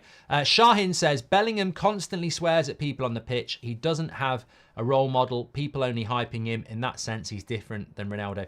I genuinely don't know enough about Bellingham. I've seen a lot of him as a player, but because he hasn't played in the Premier League, and I'm not really a follower of off-field activity in the Bundesliga or La Liga, I don't really follow his personality, is what I'm trying to say. So I don't really know. I know at Dortmund, there was a lot of people that felt he was quite disrespectful to people like Hummels and arrogant and whatever. But, you know, arrogance on the football pitch, I haven't got a problem with.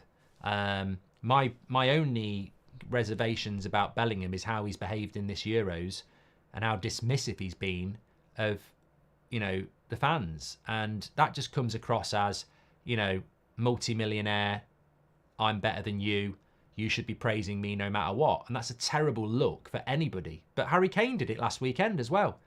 And he's been playing shit. So I don't really blame Bellingham or Kane. I think it's something going on within the England camp that's, you know, they're almost being brainwashed into slagging off their own fans. It's incredible. They've played absolute horseshit for 4 games, and they seem to think that they can slag everyone else off and not be criticised.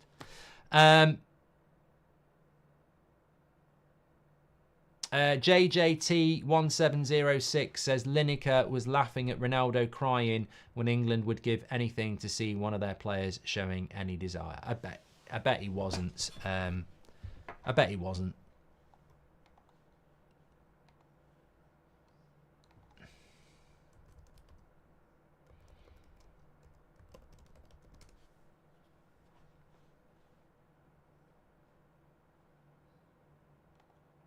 Can Romania get back into it?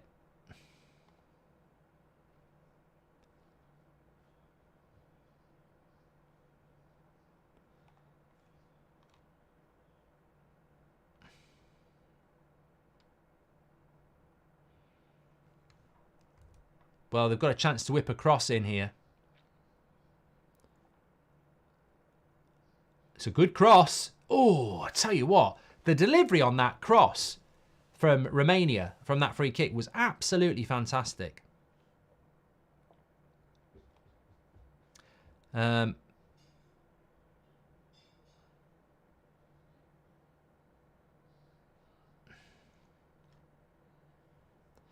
is Haji wearing a helmet? He got a head injury at the start of the game. Yeah. A lot of people saying that Lineker was laughing at Ronaldo at half-time. Well, mate, I spoke about this before the game, so I'm not just literally reacting to it for the first time. I was at my granddad's funeral, who meant a lot to me, and there was a lot of stuff said that was really sad, but I was going to do a speech, so I didn't, you know, I was trying to keep it together. And then the vicar said something about his grandkids, his great-grandkids, so my oldest daughter, who was very young at the time, and he said, you know, she used to go up to him and his slippers and that had Homer on. It was just a real throwaway comment just to acknowledge the great-grandkids. And I just started crying my eyes out because I just was thinking, well, it's my daughter and everything like that. And you can't laugh at a man for crying. And I say a man because, you know, men, there is this stigma around men that we shouldn't cry and stuff like that. And you can't laugh at him crying. I think it's ridiculously disrespectful. And I saw a clip where he was normal, and then he seems to look up to his mum in the crowd, and she's crying, and that seemed to trigger him, which, you know, nobody can criticise or laugh at somebody for what they want to cry about or what triggers them to cry. So if Gary Lineker and those lot are crying, you know, this for me is, again, very similar to what happened with Ten Hag after the FA Cup final. And the BBC need to be very, very careful here, because there seems to be a theme of when Lineker gets together with his crew, they almost become a little bit like school playground bullies. Like, laughing at a man showing emotion is a really bad look, and bullying a winning manager of the FA Cup final straight after it is a really, really bad look. But I wouldn't expect anything different, to be honest with you, because Lineker is coming across as more petty by the bloody day. And anyway, he barbecues and goes on holidays with Ed Woodward. Ed Woodward's one of his best mates, so, you know, what would you expect? Yeah, they weren't laughing when Rashford was crying. And also, Lineker lives up the arse of Messi, doesn't he? He's a Messi. He probably doesn't even like Ronaldo because he bloody loves Messi now, I think about it. Yeah, it's an old boys mentality in the BBC, and unfortunately, same thing goes on at TalkSport as well. This, you know, sweep this under the carpet because we've got to protect these people. It's disgusting on national TV to be laughing about another man showing emotion and crying. You know, I admittedly, I thought it was a bit strange, but, you know, now we've had a little bit more detail about it. I don't think we should be laughing about other men crying and showing emotion. I don't think we should. It was a weird time to do it, admittedly, but I think there's a reason for it. Should that have been a penalty for Romania? I think his arm's close to his chest. What's your prediction for the Friday game, says Malteser? Oh, I think Spain-Germany's an absolute classic. I can't get my head around it. Ryan James says Lineker should shut up.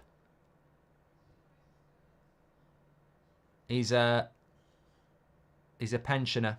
Well, let's not bring age into it. Yeah, but Malteser, my predictions for the Friday games, I can't pick between Spain and Germany. I think it's massively intriguing. But if Spain win, I think they'll win the whole thing. I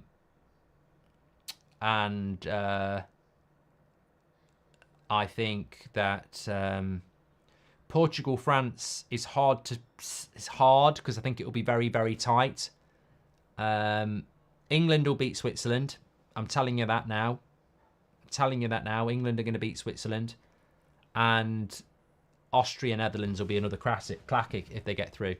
Lineker literally shit himself in his pants. That is something to laugh at him for, says Bryce.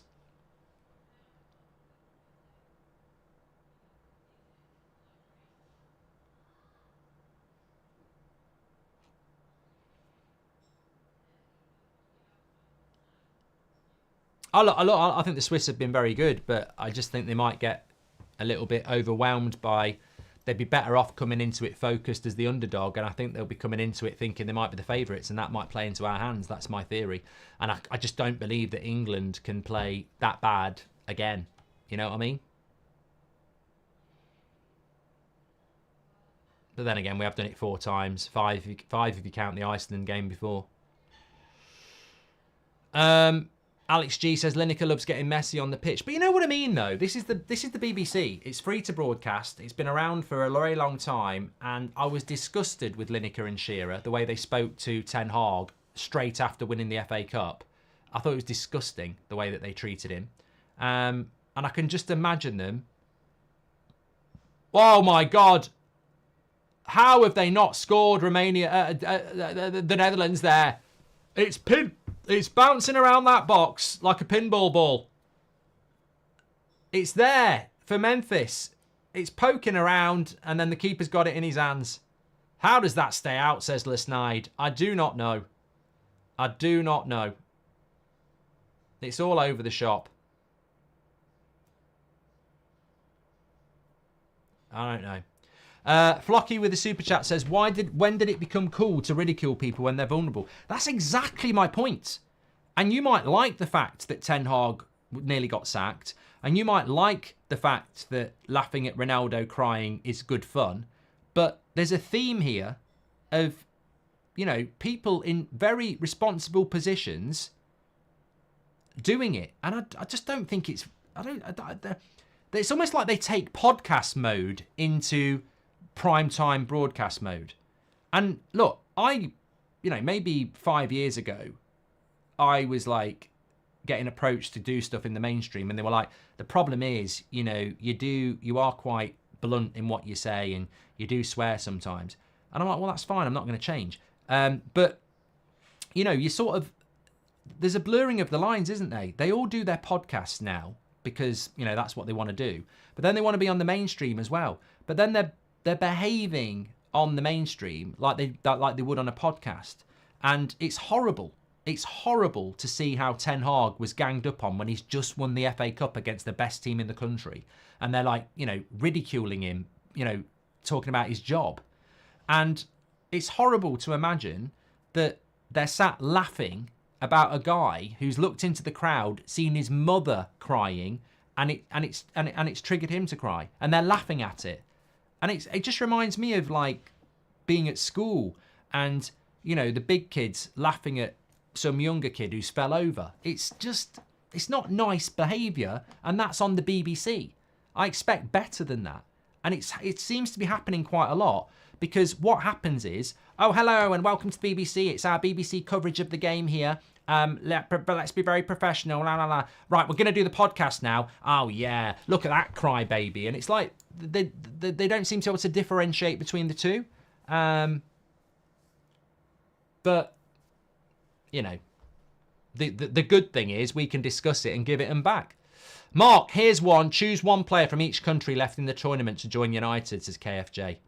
Well, I'm not doing all of them. Spain, Rodri, or Yamal. Actually, Yamal. I mean, Rodri's the best holding midfielder in the world, but he plays for City, so Yamal. France, obviously, Mbappe.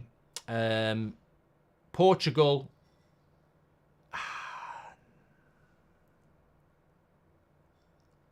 I don't want to say Bernardo Silva. Who would I take from Portugal? João Neves. I'll take João Neves, even though he doesn't get picked.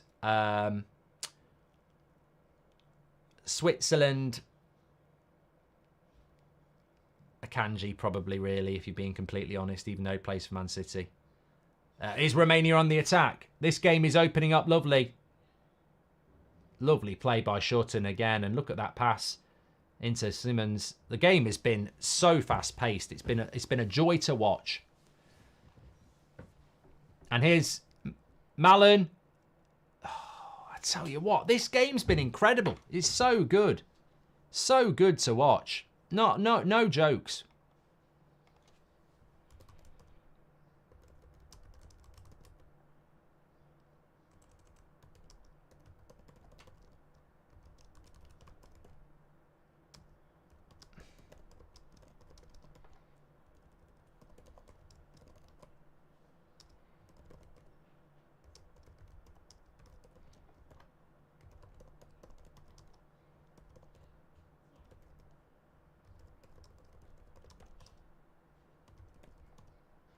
Oh, post!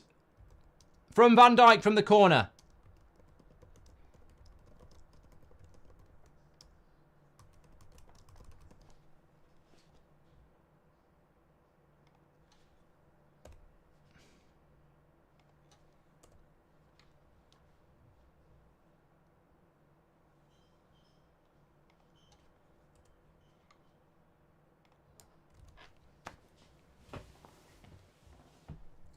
I've just loved this game. I've absolutely loved it. And I think, but my biggest compliment I can play to Belgium is, although the opposition do have a lot of shots, and it was the same with Belgium, they do stay in the game somehow. They make it an even better game by staying in the game. CC says the atmosphere is incredible. It is. I mean, it is. At one end, it's yellow. At the other end, it's orange. It's just arguably, certainly game of the tournament so far. Yeah, Romania played Belgium in the group stage. I mean, Belgium had loads of chances, but Romania stayed in the game.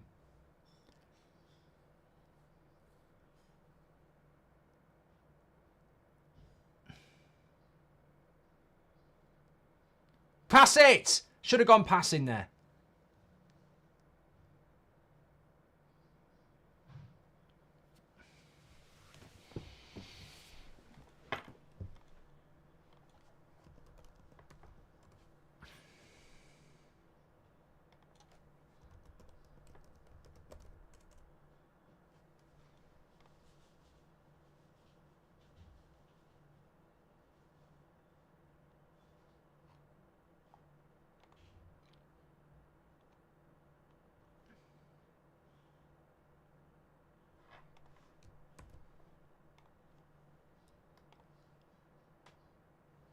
Ooh, cross in, another corner for Romania.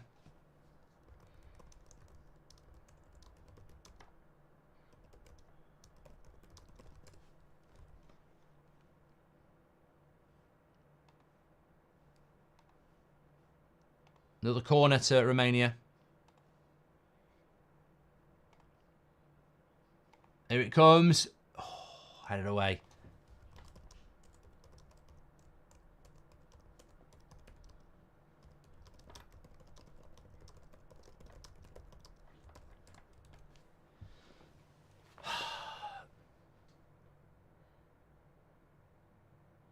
Austria will beat the Netherlands, says Paul. I think it'd be a bloody good game. I think the problem that Austria have got is you look at Switzerland and they've got like Embolo and Vargas and Doy. You know, they've got that flair in their front three, that pace. Austria, they don't really have that. They have to build it up, don't they? Jelly says, players who show no emotions, no passion, don't care, but they laugh when players do open up. Absolutely disgusting the way they treat people, says Jelly. Look, I'm not going to lie. We were watching it live last night, and I was confused as to why Ronaldo was crying. And I was like, you're the captain of the team.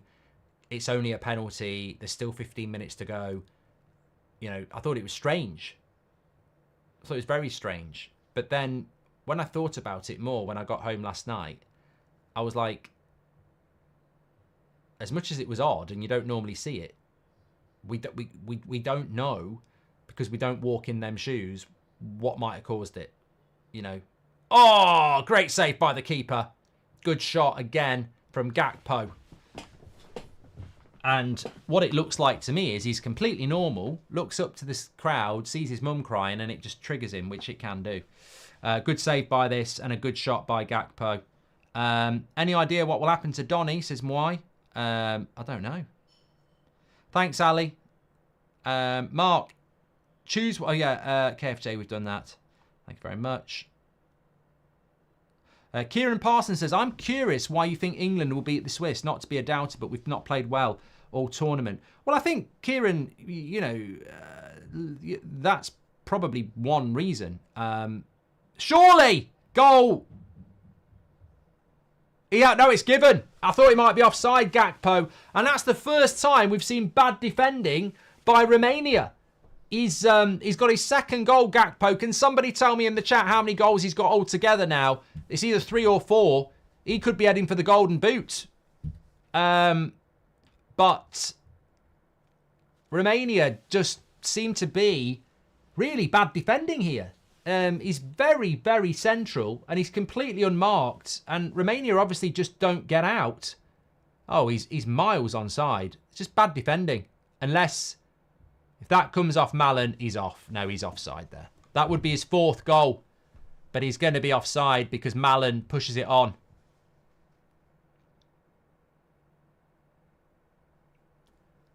Keeps the game going. Keeps the game going.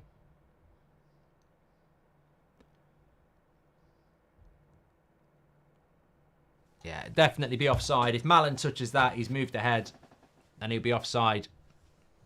But, you know, that was actually uncharacteristic from Romania. They've played really well defensively and they just seem to switch off at the wrong moment there. But they might get away with it with Malen sticking his foot on it.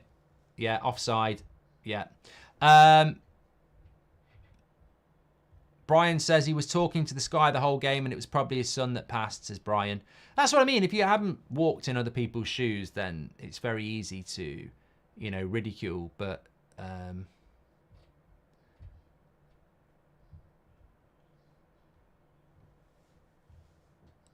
Romania, just got to stay focused here. So hard to celebrate goals, says Daniel. It is. It is. What are you going to do? It's never going to change, though, is it? I mean, I think VAR for offside is absolutely imperative, isn't it? You know, imagine if we didn't have VAR and that goal gets given. You're going to go absolutely crazy, aren't you? So, yeah.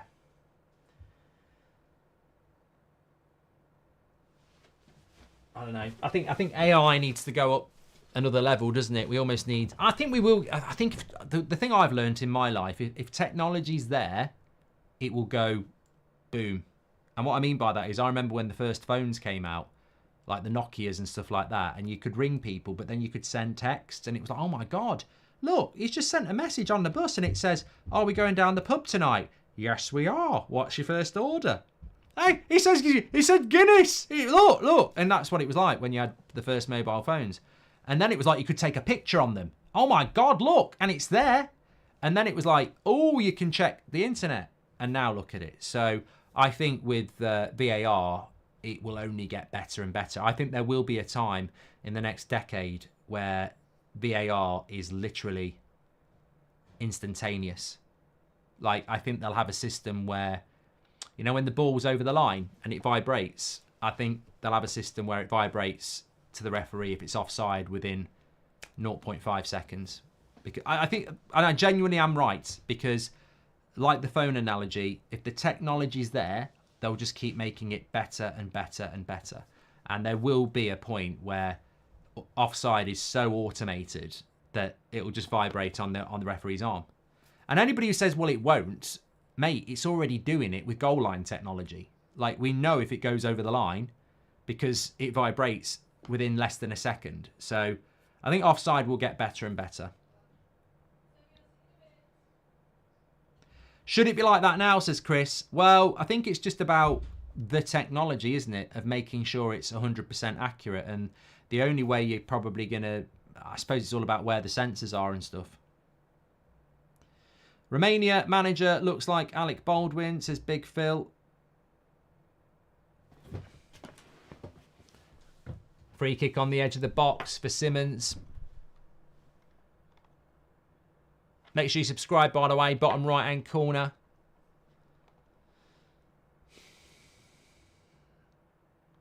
Half past 6.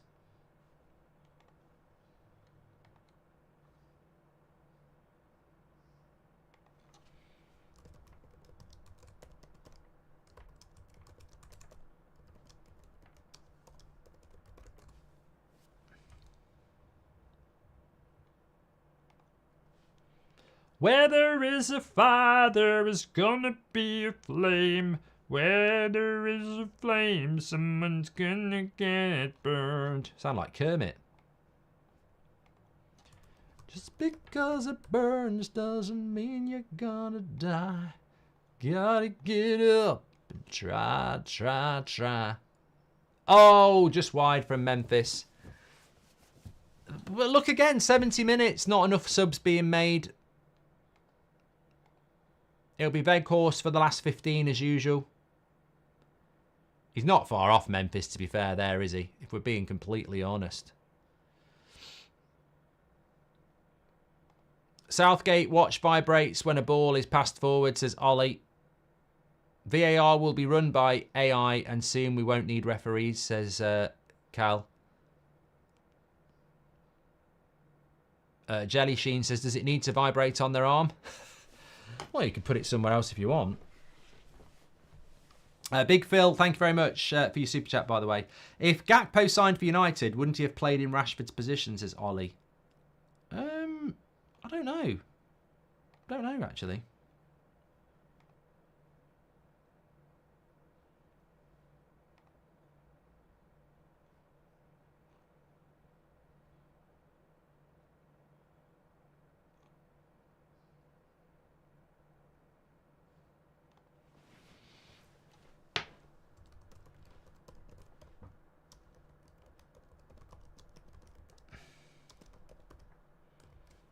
It's been a brilliant game, though, for a 1-0. You know what? I will respect Romania and Georgia from this tournament long after it's over. I just think their ability to defend well, but also try and, you know, get on the front foot. They don't sit back. They defend, but they try and make things happen. They've been a real credit to this tournament because, you know, I don't want to name names, England, France, but there's some teams that have just been so pragmatic. Oh, let's just go through the motions. Let's just treat it like international football. And I think Romania and Georgia, whilst they have had to defend at times, it's not their intention to just sit back and park the bus. They actually want to try and be progressive. Yeah, it's been good. Neil says Koeman made horrific subs. Mate, Koeman's just another Southgate and Martinez. Really, really dull and doesn't pick the right players, in my opinion. Denmark, the Netherlands could be a lot better. Daria says, are there any Romanians in the chat? We have. We've got a few. I've seen a few, yeah. Got quite a few Dutch as well. Very welcome. It's been a cracking game.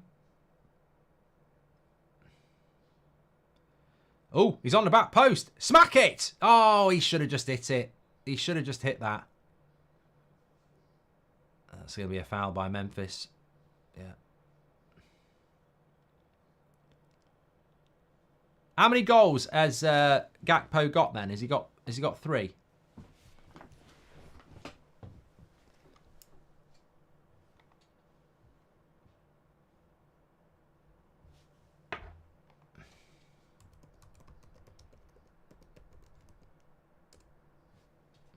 Green, green grass. Blue, blue sky.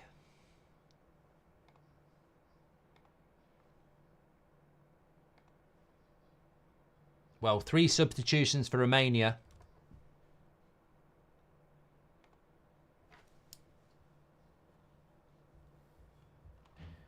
Thanks for all the super chats, by the way, and thanks everyone who subscribed.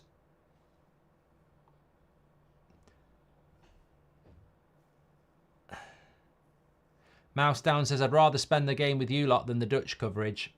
I think more people are thinking that now these days, aren't they? I think in my day I'd have done the same. I'd have rather watched the game on mute and be on something like this, interacting with people. I just didn't have it in my day. You just had to bloody listen to what you got. Same as your tea. You got what you got. Eat it or not. You know what I think the Netherlands' problem is? And you know what? I'm probably going to break the internet with this amazingly obvious revelation. The Dutch problem is scoring goals. They just don't score enough for the amount of attacks they have. And again, perfect timing. How has he not scored from there? They're just not clinical. I mean, that is easy. He's got the whole of the goal to aim at, and he curls it wide. I mean, it's close, but it's going to be close when you've got all that goal to aim at. He should have scored.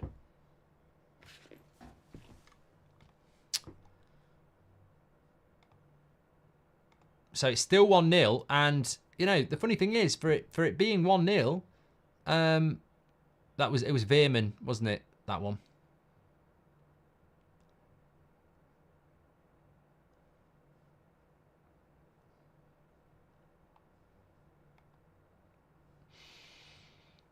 Let's have a quick look at the stats.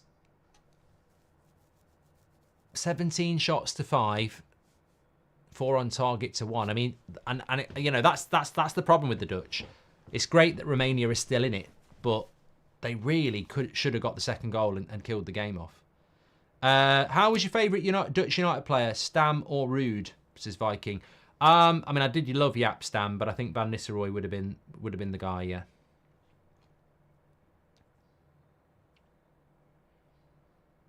Solid Blake says the Netherlands should be at least 3-0 up by now. Wasting chances could haunt them. Well, it will do against the Netherlands, against the Austrians or the Turks. Yeah, it will. Southgate did an interview as a player saying his favourite drink is water. Deadly serious. Has to be dropped. I want this man to be no more as England manager, says Goldio. And Jordan says, love listening to you, Mark. I put the game on to hear the crowd, but the commentators suck everywhere, says Jordan. Thanks, pal.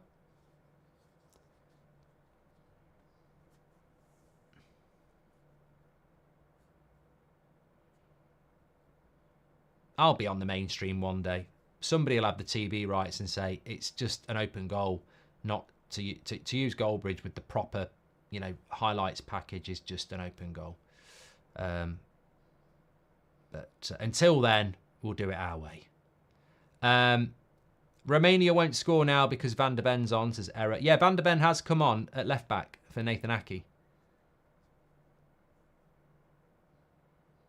I think the Netherlands...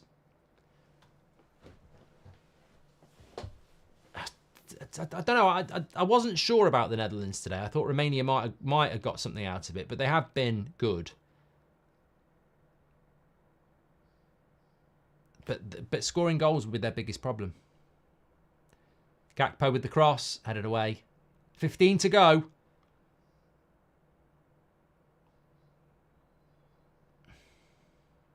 Nice little ball again. Dumfries. Back post. Got to be brave.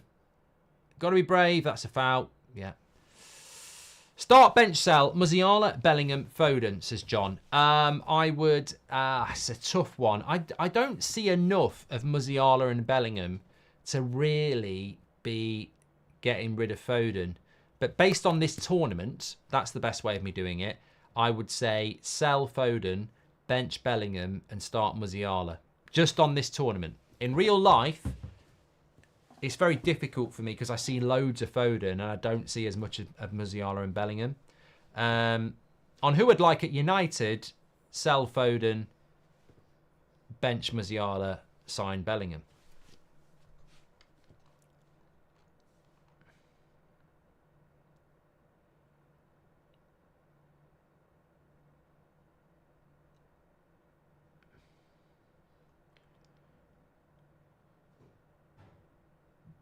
Foden's a fantastic player. He's just not done very well in this tournament, has he? And he plays for Man City, which for me is always a big turn-off.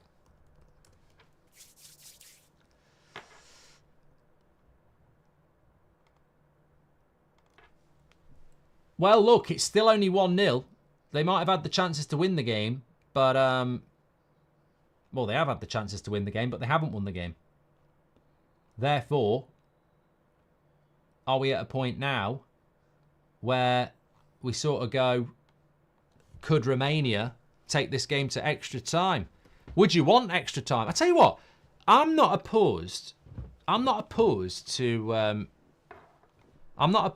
extra time. I think it's boring after a boring game. But if this game was like 2-2 and it was going to extra time, I wouldn't care. I don't mind extra time and penalties if the game's good. It's extra time. I mean, penalties are exciting anyway, but extra time after a shit game is a real frustration. But have Romania got a way of scoring? I think, again, we talk about scoring goals. That was always going to be the problem for Romania today. You feel that you do feel that they needed to score first. You do.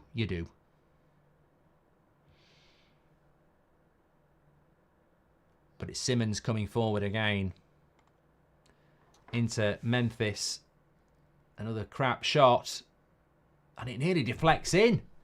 Foden suffers pep tax, not as good as people think, says Goldio. And Jelly Sheen, do you think AI could surpass managers? No, because a lot of AI is... I don't know whether people understand this, but a lot of AI is thrown in collectively. But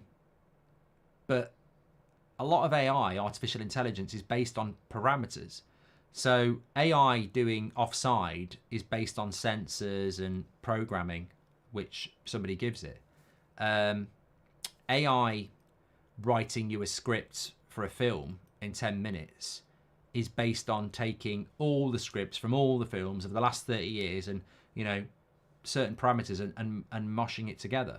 So if you had an AI manager, they would basically be making decisions that are a mosh-up of previous managers' decisions, which might work quite well, but they can't think independently, and their substitutions would be based on analysis of past games, which, you know, it's like stats being more important than the eye test. The eye test beats stats every day of the week because the eye test has got common sense.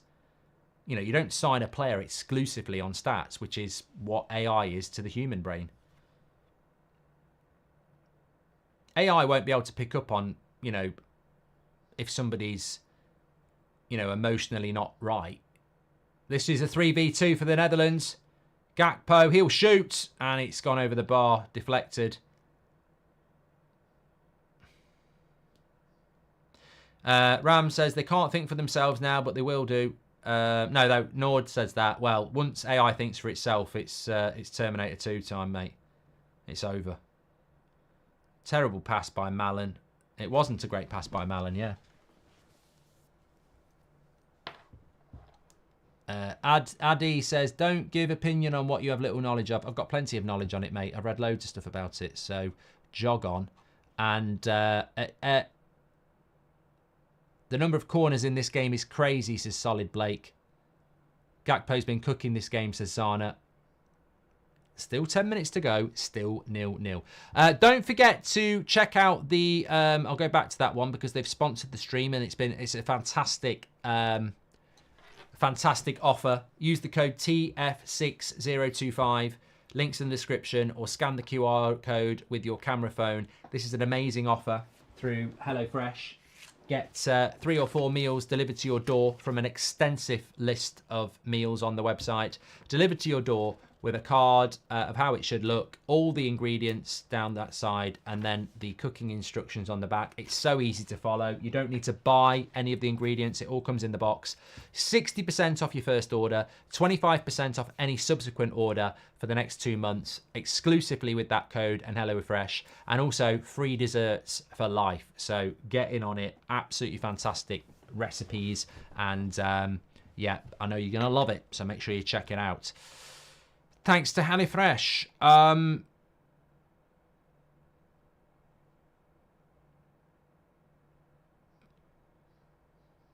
got no idea what you're talking about there, Sven.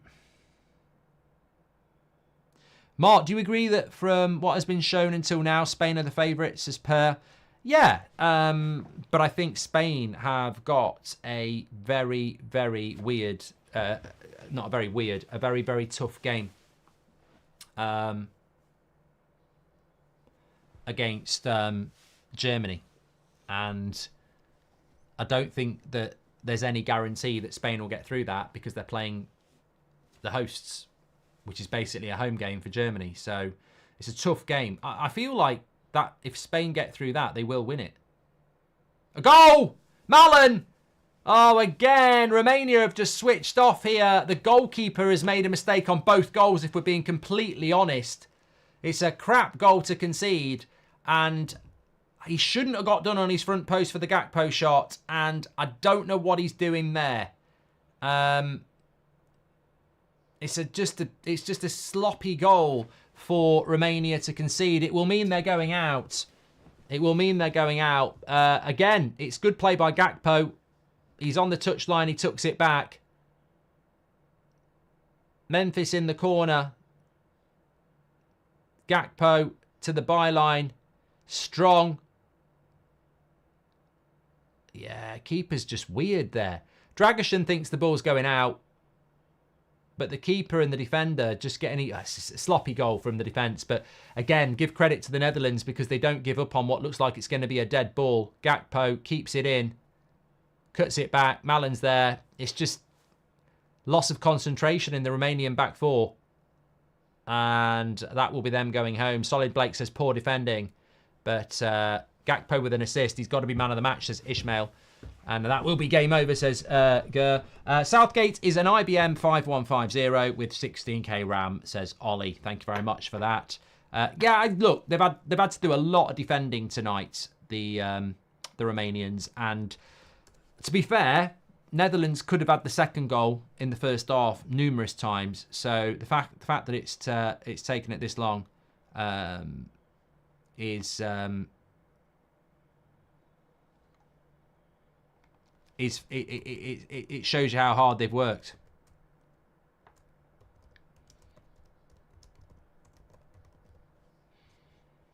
And they might get a third here. Memphis over the bar.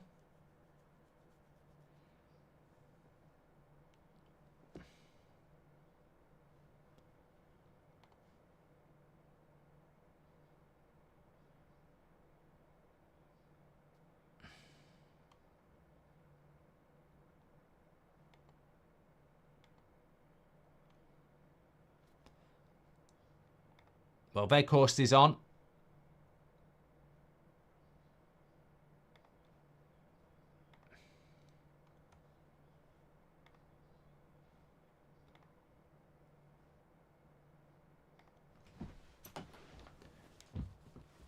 Romania are trying to still stay in this game, but they're leaving a lot open at the back.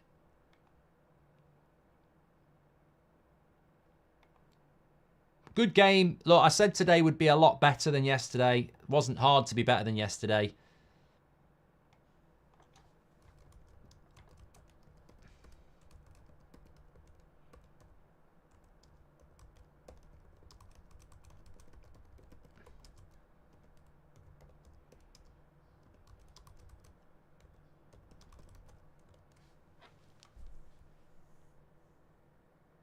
But no, look, you know what? I always said I wanted this to happen. I wanted it to be a competitive tournament, and I think yesterday did somewhat take a little bit away from the tournament in some way, shape or form. And, you know, I think we'll come out of this game saying the Netherlands are a threat. We know Spain and Germany are a threat. Look, Portugal and France have been very disappointing.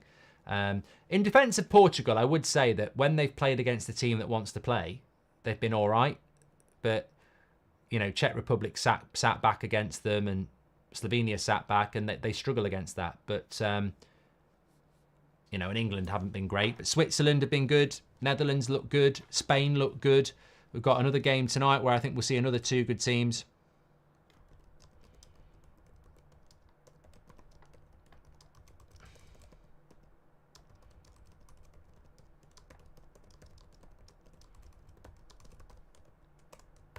La la la la la la la la. I don't want to sing goodbye to Romania. That's what I was doing it for. Just make that. Just want to make that very clear. I want to make that very clear. I'm on the United stand at 7 o'clock. Yep. Quick turnaround. Busy.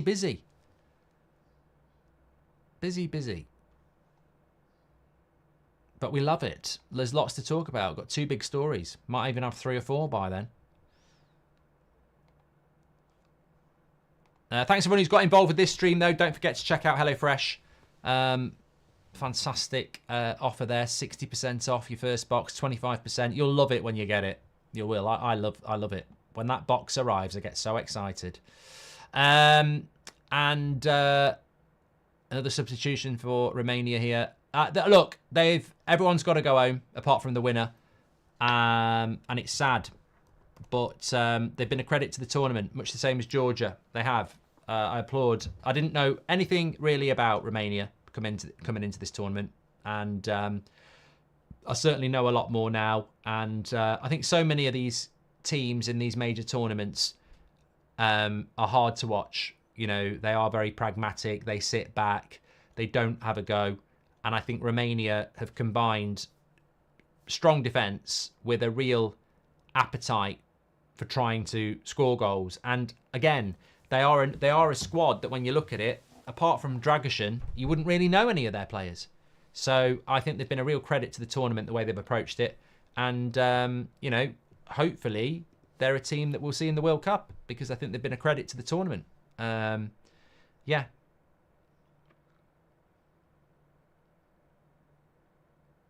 Yeah, the keeper and the defender there make it very easy for Gakpo to cut it back.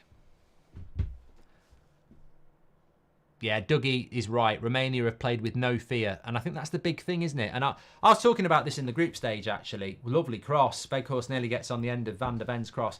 I was talking about this in the group stage. Football has changed in the last 10 years. I mean, Southgate is still playing in the 90s, but football has changed. You know, you look at a lot of the teams in Europe. You look at the Premier League, and you've got teams like your Brightons, your Fulhams, who they want to play expressive football. And a lot of the chairmen in the bottom half Premier League teams now, they want to bring in coaches who want to play football. They don't want to bring, you know, they don't really want to be going for Tony Pulis and Sam Allardyce anymore, or David Moyes. They want to bring in people that, you know, are going to entertain and, you know, play this high pressing game. And I think that that is now infiltrating international football as well, which has always been problematic. International football can be a little bit pragmatic, and we're seeing more teams like Romania now, Austria, Switzerland, having a go. I mean, there's some who haven't. I mean, you know, some of them still rely on sitting back. Slovenia, Slovakia, Czech Republic. But it's definitely improving, and I think it will improve even more because the feedback will be, you know, Georgia and Romania have been really appreciated in this tournament. And I think, yeah, Vanin says Van der Ven is so good. I mean, if you're a club fan, Spurs, Dragusin and Van der Ven, really good. Really good. Both. I mean, Van der Ven didn't start, but Dragishin's had a really good game.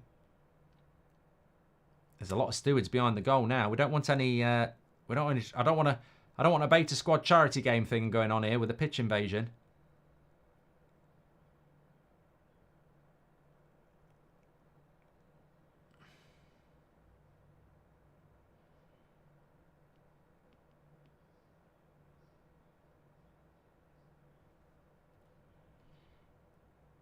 Daily Blin's coming on for Memphis. Why you're 2-0 up, you boring prat? Why can't you put Xerxes on? Fucking hell. Did you see Dumfries' disgusting dive, says Tom. I didn't, actually. I was probably looking at the chat. Can you watch the game? You're missing stuff, says Football. Yeah, I obviously did miss that. Thank you very much. And Super Sub says, good game. Proud of the Romanian team. They've been a credit to the tournament. I will tweet that.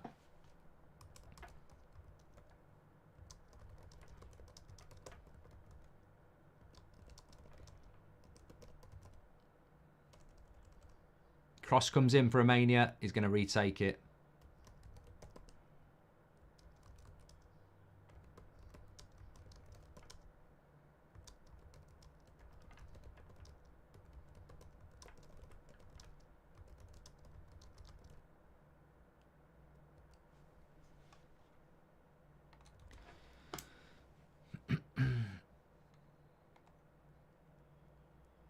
It's a very high cross, that. Only a minute and a half to go. I mean, it's over for Romania, that second goal. But look, you know, one thing about this Danish-Dutch side is that they've got good defenders as well. Malen, here comes the break. It could end up being 3. It should be 3. Lovely play by Malen. He's got 2 goals himself. How many goals has he got in the tournament? Done very well there, Malen. Always been a player I've liked. Mainly in computers, though. Very good on FIFA. 3-0. I don't think Romania will care that much. They're desperately trying to get some sort of goal at the other end. You've got to leave it. This is what I mean about Romania. A credit to this tournament.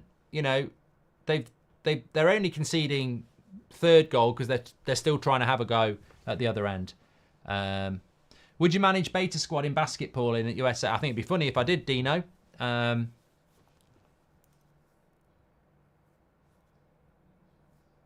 But Malen does well here. Yes, it's a stretched and tired Romanian defence. And it's a lovely finish, though. France or Portugal, says Golden Sloth. There's a trainer on the pitch. There's a trainer on the pitch. What's that doing on there?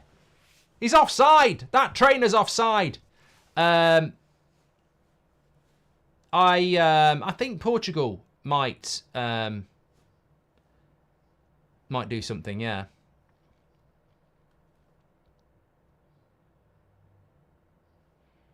I think Portugal should beat France. I think France have been really... I do not want France to win this tournament, because if they win this tournament, it's a bad advert for the tournament. I think if you're picking a winner for this tournament, you want Germany, Netherlands, Spain, Switzerland, Austria, or Turkey, because they've all played good football.